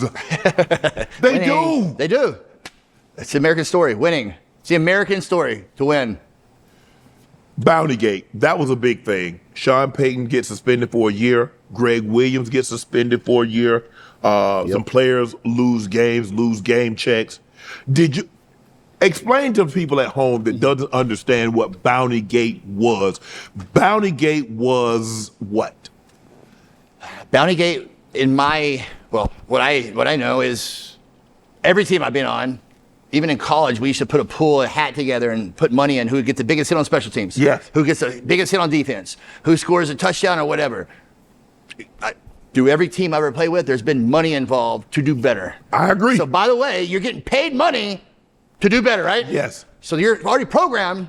The more money you get paid, the more you got to do better, right? Yes. So why do you not put a pool of a hat with money in? Perfect, great. So Bountygate is the same thing. Yes. If you could knock someone out. Cause a fumble. Cause a fumble, get an interception or a touchdown.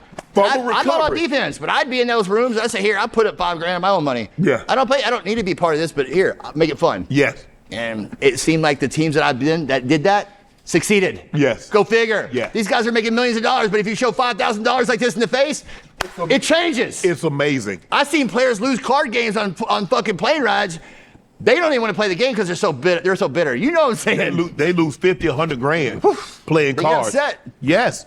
Before the game. This is on a Mike kind of banned games for us because because you lose 50, 100 grand, you're not thinking about the game. No. You're thinking about the money getting that money back. So if you reverse that and put that money up before the game, playing for the game, only for the game, what do you think happens? it's better. You know, it magnified. And I didn't think that was even illegal. I don't even know the real charges or anything. I mean, we did every team. I think it was something else, right? That's what they got in trouble for. Yes, something else. You mentioned earlier that you and Warren Sapp, and I was surprised at Sapp because you played at the U, and normally guys from the U or guys from a university that from that university, they're normally very close to fraternity. They're fraternity. That's the word, fraternity. Were you surprised that Warren said the snitch in this situation to Jeremy Shockey? I wouldn't have been surprised because I know Warren and I know the situation he was in. But to triple and double and triple it up, he doubled down. I text you, I go, listen, this is not going to work out good for you. Right. And I don't think he was on the NFL Network long after, like after you lose credibility like that, you know, or something. So I was upset, and I had hard feelings the first couple of years. I'd see him down at UM campus, whatever, didn't say anything. But now it's water under the bridge, man. Did he apologize? He has not apologized. And I don't ask an apology for Warren. Warren's Warren. Yeah. People, when I say that, Warren's Warren. Yeah. Warren's Warren, and that's just how it is. I'm not looking for an apology, you know. Yeah. Warren's Warren. But, I mean, to say like, oh, you told, what were you going to tell? You weren't in the defensive meeting room. You weren't there with Greg Williams. No. So how would you know, as an offensive player, what was talked about in the defensive room when you're never in there? Like you said, you're like, okay, guys, I give $2,500 for a fumble recovery. Yep. I'll give $2,500 for a big hit. I'm not saying we're not saying injure the guy for a big hit. No. And listen, the guy that was kind of around this was John Vilma, and we did this in college together. Yes. I'm on the offensive side; he's on defense. He goes, Jeremy, I need $1,500 in college to put in a hat, not from me, but from the whole offense. So I had to go and get the money and then put it in a hat. He would do the defense, and that would be the defensive part. Right. So same thing happened in the NFL. So this is exactly what happened. Yes. And I don't know. I just feel. I still get flack from it sometimes when I went to New Orleans a year ago, and there people are calling me snitches on the sidelines. I'm thinking in my mind, I wish, they would understand, the truth here, A reputation, I worked forever, and then Sapp said that and kind of killed it and put it down. Right. That's probably the reason why you said earlier why I didn't want to be in the spotlight after that. That was after I retired. I'm like, I'm done being this. I don't need to defend myself again. Because I can honestly say, Shock, I haven't seen you out anywhere, maybe in 10, 15 years. No, I haven't. I don't really, I don't do it. I don't know, man. To me, that hurt or whatever. But Warren and I are completely good. I'd rather keep myself out of the public view. I don't know. My life's private, so I don't know. I don't need this. Listen, you'd be the same way if you played in New York. His ass wouldn't be he'd be like, I ain't had this. I had enough of media and interviews. You'd definitely be bottled up. You definitely be more reserved because when everybody is prying and trying to, and you got people following you, and I remember when I was in the airport and the guy was filming me for purchasing a dog. I get that, and I'm like, bro, is it really? I couldn't. Tiki Barber had a show on Fox and Friends while he was playing. He had a show on every NBC. I mean, this guy was already doing TV before. Strahan was going through whatever and.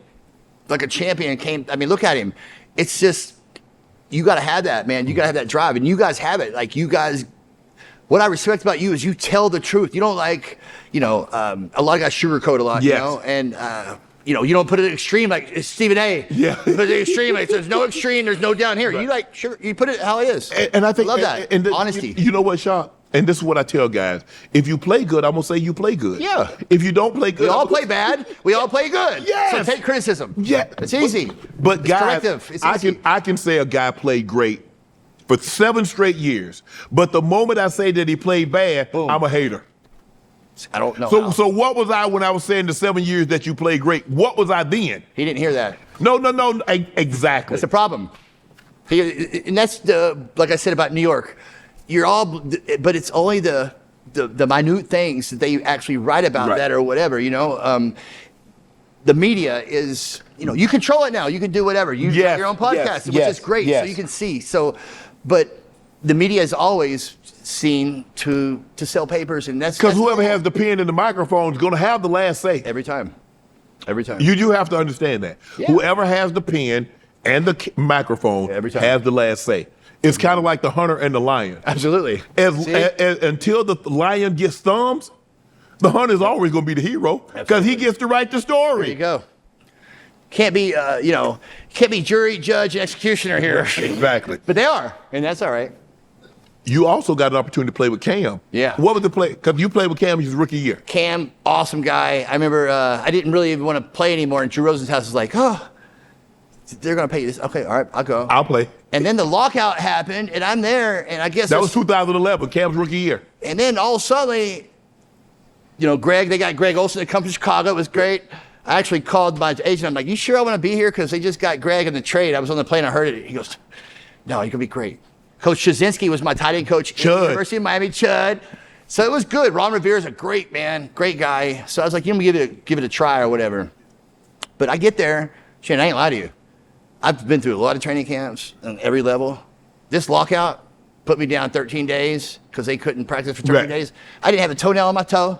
They couldn't practice. They couldn't do anything. I was doing scout team. I was doing everything. I mean, you name it. There was only 2 tight ends. I was one. Isn't that crazy? I mean, they were just watching us on the sidelines like this because they couldn't practice because some kind of CBA dispute. I'm like, man, why? But it was cool, man. Playing with Cam, an amazing competitor, man. He was to be that big, and Coach Chud put those plays in. Like it was like I was playing tackle. RPO, yeah. It was amazing. Did you? I mean, when you, I don't think people that's never seen Cam in person realize how large of a man that he is. Big man. And I never see people that they don't, Steve Smith, how small a man, but how big he is playing. He plays big. I play with a lot of receivers, and I play with a lot of playmakers, but I've never played, I played with Santana. I never played with someone that had the emotion like I played with, that brought it every time, that would, if you didn't every win day in practice, he'd beat you up. I love that. He gonna win in the parking lot. I love that shit. And Smitty, my guy. He's a guy, you look at him and you look at his stature, but he plays like a guy that's 6'6", like 300 pounds. I never seen anything like it. I've never seen anything like it. His heart. He's a Tasmanian Secretariat heart, the horse heart. I never seen anything like it. I've never seen anything like him. He's a great guy, but boy, if you get on his bad side, you piss him off. It's over. It's over. And and I was amazed the relationship between him and Cam coming as a rookie. I thought it was gonna, I thought it was gonna see some sparks. Right. No, like it was. We had a great offense. We had a great team, but everyone on the defense, like Beeson, everyone got hurt. Unfortunately. Right. But what's your favorite Cam story? When did you realize that Cam? Cam and I lived in the same building in Charlotte. Cam's the man. We lived in the same building in Charlotte. We go. You lived in the Jordan building? Yeah, in Charlotte. No, right above Morton Steakhouse. Yeah. Yeah. I lived there. Because I think Jordan lived in that building, right? Yeah, exactly. Same as Michael Jordan's building. Yep. Lived there. Hung out with him. I don't know. He had a girlfriend still from college, and she's not as good as she looks, or she's not as good as looking as the girls he's dating now. That's a true story. Who, Cam or Smitty? Cam was not. He was dating some girl from college, and I looked at the girl, and I looked at not the same caliber as he gets now. I don't think he ever had a kid with a woman, but to see someone that big, like you said, and run and do the RPO at the best thing. Smitty had his best years when I would have never imagine if Smitty had like a great like Eli Manning quarterback or something, like a precision passer. Because he had that one year. Who was it? Jake DeLong. With Smitty won the Triple Crown. Yeah, Triple Crown. 2006, 5. Yeah, 2005, 2000. John Foxy. Yeah. Amazing. I don't think people realize how great Smitty was, especially you're talking about a guy at that size. Yeah. That led the league in catches, yards, and touchdowns. At 5'9". He played like he said 6'6", man. I never seen it like, and his aura was like he's 7'2". Oh, that giant. You can't. I mean, in locker room, you ain't being late. I mean, he would tell you. I mean, you would be. He held trainers. Everyone accountable. Yeah. Who do you think got more fights, you or Smitty? Smitty. But thank God we never got in a fight against each other. Hold on. Were you there when Smitty got to the fight with Roman Harper and Malcolm Jenkins? When he caught the touchdowns, he spun off, he got the touchdown. I played with Roman. No. Oh, yeah, I was. Yes, I think I was there. Oh, my God. Smitty crazy, man. Smitty, he caught the ball, he spun off, and he went to the end zone. And so he showboated going to the end zone, and I think Malcolm Jenkins pushed him. Yep. And it was over. It was over. They had some beef before, Yeah. I mean, Smitty had beef with everybody. And that's what I admire about him, because when you have people hate you like they hated me, they hated Smitty, and they put that bullseye that much on you, Yeah. and you still perform, Yes. kudos. That's amazing. Good luck. That's crazy. When you look at the tight ends that follow you, Greg Olsen, Jimmy Graham, Kellen Winslow, Kevin Winslow, Kellen, yeah. Everett. Everett, Kevin Everett. I mean, did you like, hold on. I mean, Winslow was a top 5. I think Winslow was a top 5 pick. Number 6, yeah. Number 5, 6 6, pick. yep. Olsen was a guy that went to numerous Pro Bowls. Everett was going to have a promising career till he had the neck injury. Kevin Boss had a good couple of games. You like, bro, and you kept all those guys on the sideline. Well, I mean, me coming in, I had a tradition to keep it up because Bubba Franks. You know? Bubba is making this, and I would see him, and they would always say, "You got to block like Bubba." Yeah. And then you got to like Man, run this Bubba like like Bubba. 6'10", like Straight basketball player. Yeah, Yeah. Brett Favre. I'm like, I can't run a stick like that. He run a stick and just catch, Brett would just. But to have that tradition and to keep it alive was awesome, man. All those guys that you named are amazing players and just great guys all around, man. We had a lot of fun, and to see those guys, besides Winslow, which is the number one. What the fuck are you got thinking? Like, I'm here. My lifeline is right here. You got me. right. Can't get me there, you know where to get me. Right. And you do that, and it's hard to come back from that. I've talked to the guy several times while he's been in prison or whatever, and it's just like, You talk to him? yeah, of course. And it's just, I'm Is not he going to completely remorseful? turn my back and be, yeah, absolutely. Of course he is. But I'm not the kind of guy that's going to turn my back. I don't know what he was going through in the CT he has or anything else. I can only give so much benefit of the doubt. Right. That makes sense. I can only do so much.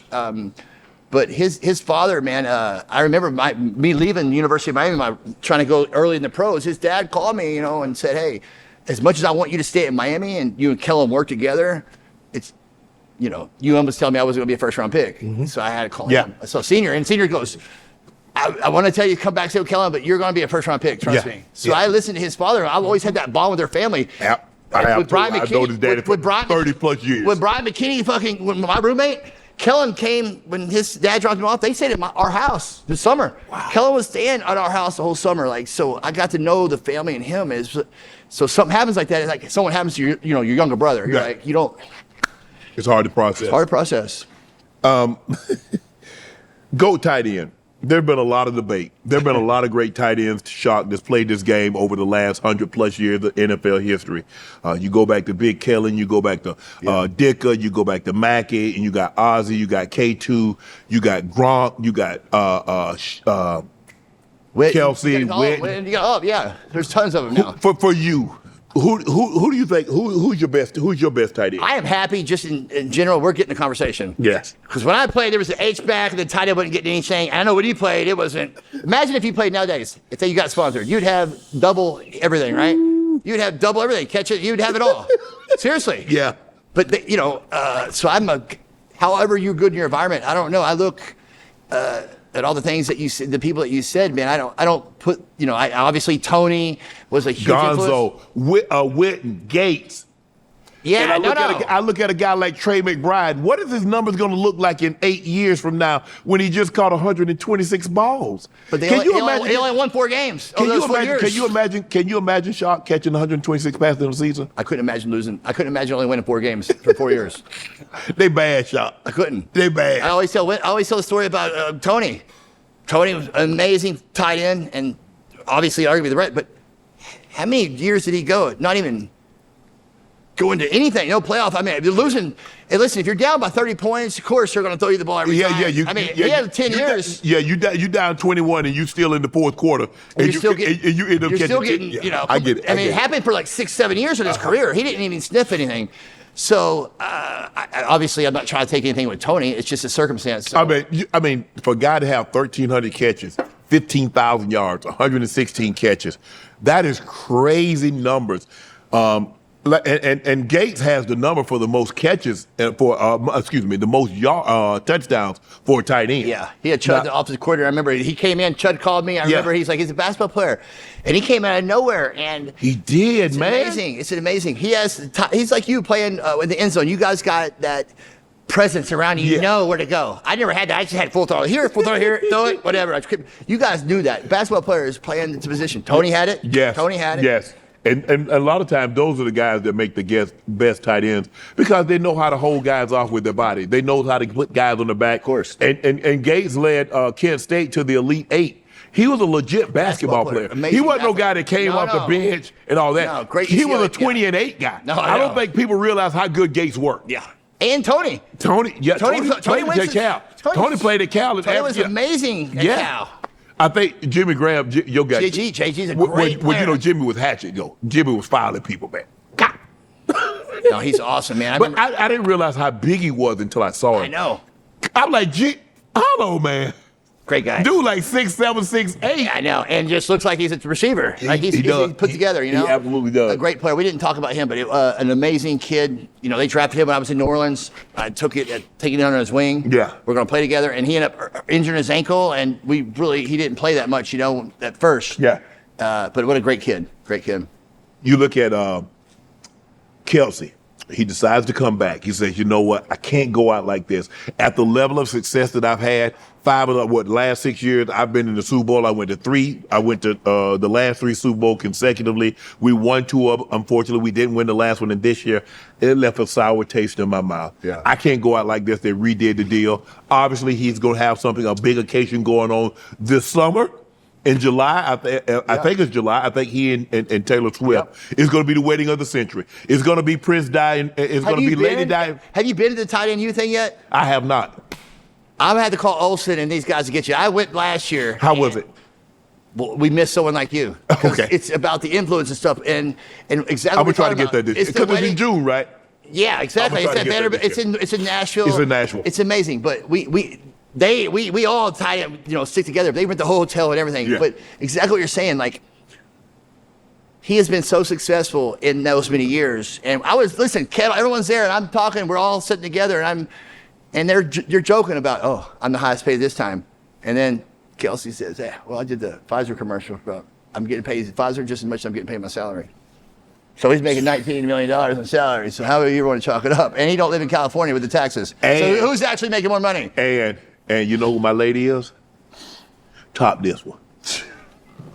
I don't know if you noticed, but my lady gave the drivers of the trucks $500,000.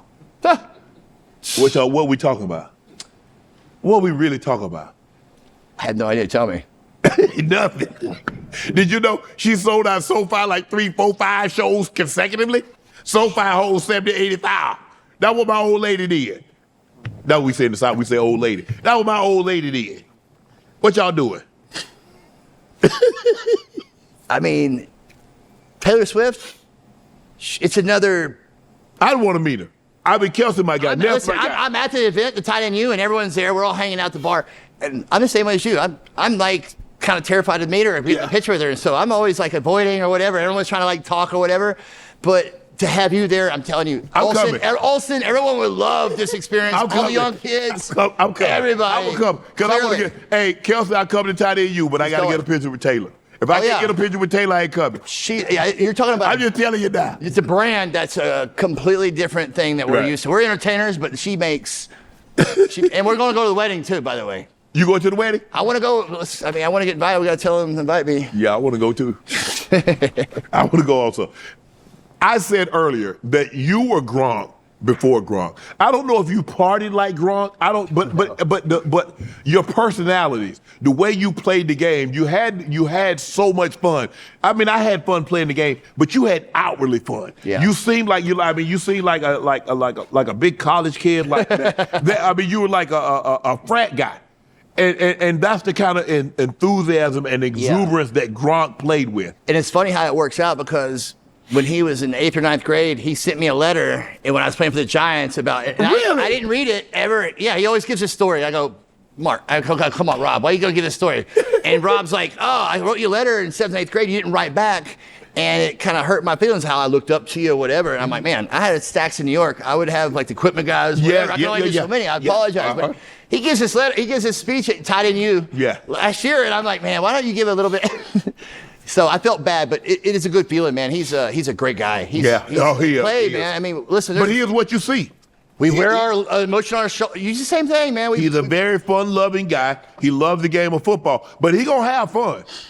He gonna have fun. And even Coach Belichick, as a button up as a ship that he ran, Gronk was still Gronk. He was one of the few guys that didn't lose his personality once he got to New England. Everybody else had to check their personality. Yeah. Gronk was still Gronk. Yeah, Belichick let him play him. Yeah, for sure. He did. You're right. Partying. Were you a partier in New York? Yeah, I mean, I did whatever, but I didn't, I'm an early guy. I go to bed early still today, man. I wasn't, I think when I went on Howard Stern and everyone heard all these things, I think they automatically assumed, so they would see me at a red carpet event or whatever, they think I stayed out till 3 a.m. Right. But I get the Irish goodbye, sneak out in the back, But but I think the thing is that the thing that really helped myself, is that we didn't have social media, Shock. No. Can you imagine if we had social media? It would either be great or bad. There's no middle. I think it would be a combination. No, of course. Because I think the access that we would have had, but also the ability to show our personalities on a large scale level. Because back then, they only saw what the media showed them. Yeah. Now we get an opportunity to show you our personalities on our own platform, our own content. Absolutely. But it'd be another thing for us to worry about. So Yeah, I don't know. For true. Marshawn Lynch said he took a shot of Hennessy before every game. Did you have any pregame rituals that you had to do before the games? I would do the energy packs. Okay. I took Toradol shots. Were you injured or you just took them to take them? I took them to take them. And I got. And they damn sure make you feel good. And I got IVs every game. Every game I got IVs to get hydrated before, no matter how good I'm hydrated. But the craziest thing I did when I got to New Orleans. And I never heard this before, but they were passing out these like mini Viagras to make you take these Viagras before the game or whatever. It makes your, clearly like your blood flow. You don't get tired. We go. You don't even get tired at all. Yeah. I did this for like 1 or 2 games. I'm like, holy shit, it's amazing. I wish I had learned about this a long time ago. Dang. And it gets you incentive to go out and actually start scouting, Yeah. Because Ocho said he took Viagra. No one's going to bed with, I'm telling you, you won't get tired. And I was thinking in my mind, and I did some research about it. I don't know if it's a good thing. You could definitely have a heart attack out on the fucking field. Toradol, thinning blood with that, it's like a double whammy. Yeah, because Ocho said, man, when he took that Viagra, he took a half of Viagra before he played, so he was running on 3 legs. Right. With a lot of gas. That's funny. That's all. I mean, I didn't really have a pre-game. Like, that's all I would, man. I would try to be, I'd minimize everything. I'm not trying to, Vegas. You play, you say we were talking about off camera about you love Vegas. Do you still go to Vegas much? I don't go there much, but when I got drafted in New York, I got friends with the Maloof brothers. They own the Palm Casino. So I always hung with George, Joe, and Gavin, and really hung out with their family, and even in New Mexico and stuff. So, I was always part of that, and I don't think it would ever be bigger. In the early 2000s in Vegas, when they had the Palms, I mean, they wouldn't let anybody in the club unless you were Hulk Hogan, a football player, or a Playboy model, and it was an amazing experiences in 2004, 5, 6, 7. Go to your college career. Why did you wear gloves in college? I wore half gloves. I wore gloves, and then I cut the fingertips off. Okay. So I always had fingertips, but then I got to the league, and they said, you can't do that. You can't cut your fingertips You either off wear gloves or not, no gloves. Which is so weird to me. And I ended up wearing really no gloves for 1 year, then back to gloves. But I don't know. It was just a habit, I think, because you sweat so much at at campus. Yeah. It's like, even when you got the gloves on, you need towels everywhere to dry them off. Right. So I'd go through, every quarter they'd bring me a new pair of dry gloves for 3, Who's the best number 80 in Giants history? Oh, man, it's definitely not me. I can tell you that. You got Salsa guy Victor Cruz. Yeah, he's awesome. He was a great player, amazing player. Man, I don't. I would say Victor. Definitely not me. I think there was another receiver back in the day that was super good with Phil Simms, amazing player. Oh, but Bavaro is my guy. Was it Stephen Baker, the touchdown maker? Was it? I think Stephen Baker was number 80. Yeah, maybe so. I'm telling you, he has some good players. But Bavaro's got to be the number 1 tight end for the Giants, man. He's. Bavaro's we had the same tight end coach when I came to New York, so he'd always Coach Pope would give me these Bavaro stories. Okay. Bavaro's tougher. He'd never leave without a blister. He would have blood come out on his His shoes don't. You don't wear these little fairy shoes you wear. He wears combat boots. Oh yeah. I'm like, whoa. I'm one of the few tight ends that wore low tops. Because most tight ends, when I came into the league, they wore high top shoes. I'm like, man, that looked terrible. Yeah, but Varro's way older than you, man. Yeah. He wore like real, like old school. No. He wore high top. I mean, the shoes came up like this. I go, I can't wear that. Like, I'm sorry. Because I got to be able to move. I got ankle flexion. You know? But I can't wear no combat boots, man. Like I'm wearing Timbs out there. I ain't wear those. Yeah. Who is the NFL or tight end that reminds you of Shock? I like George Kit. Yeah. He's an Oklahoma guy. Yeah. He's from Oklahoma. I know he was born in Iowa. He came to Oklahoma. But he plays with passion and, he plays with injuries, a lot of injuries, and he plays through the injuries. So I like his, he's obviously great. He's got passion and everything, man. He's a great player, great person. Your upbringing. You say you used to fight all the time with your older brother because you had a lot of fights. You had some fights in college. You had some fights in the NFL. So when did you like, bro, I got to stand up for myself because I feel y'all trying to take advantage of me. I mean, you have an older brother, right? I do. Did he beat you up? We fought all the time. All the time, right? I couldn't understand though why I couldn't beat him though, Shock. Because I just looked at him as my brother. I didn't look that he was 3 years older. Yeah. I'm just like, why can't I beat this joker? It's all about who gets out quicker in the screen door and hits the screen door. Exactly, the timing to get out of there before you get, like, you know how it is. Or a shoe gets hit you or a phone or something. So, I mean, that was, I was raised by a single mom and we had my brother's way bigger than me, taller and everything. So, I mean, we were How much older than you? 18 months. 18 months. Oh, so y'all close. We're close. You close. Yeah. And I don't know. We always were competitive or whatever, but I guess it was just how I was born. I was raised in that environment with a single mom, and I always was working hard. I was mowing lawns. I was doing anything to make money. To work. The hard way, and that always stuck with me. Even when I made money, I remember in New York, my first couple of years, I'd be running in the morning or whatever. People recognized me. Well, I didn't need to run in the morning or after practice, but I would do it. Just to get the edge or whatever. So it'd be my older brother for sure. We fought. All the time. All the time. Why'd you shoot him with a BB gun? I don't know. I'm sure he did something bad. We're bringing up some. I don't know. It's funny. I don't know. I would say it's all. I told my mom it was an accident. It was a misfire. I'm suing Remington right now. Your grandmother was paralyzed by a drunk driver, and your mom and two sisters was in the car. Mm-hmm.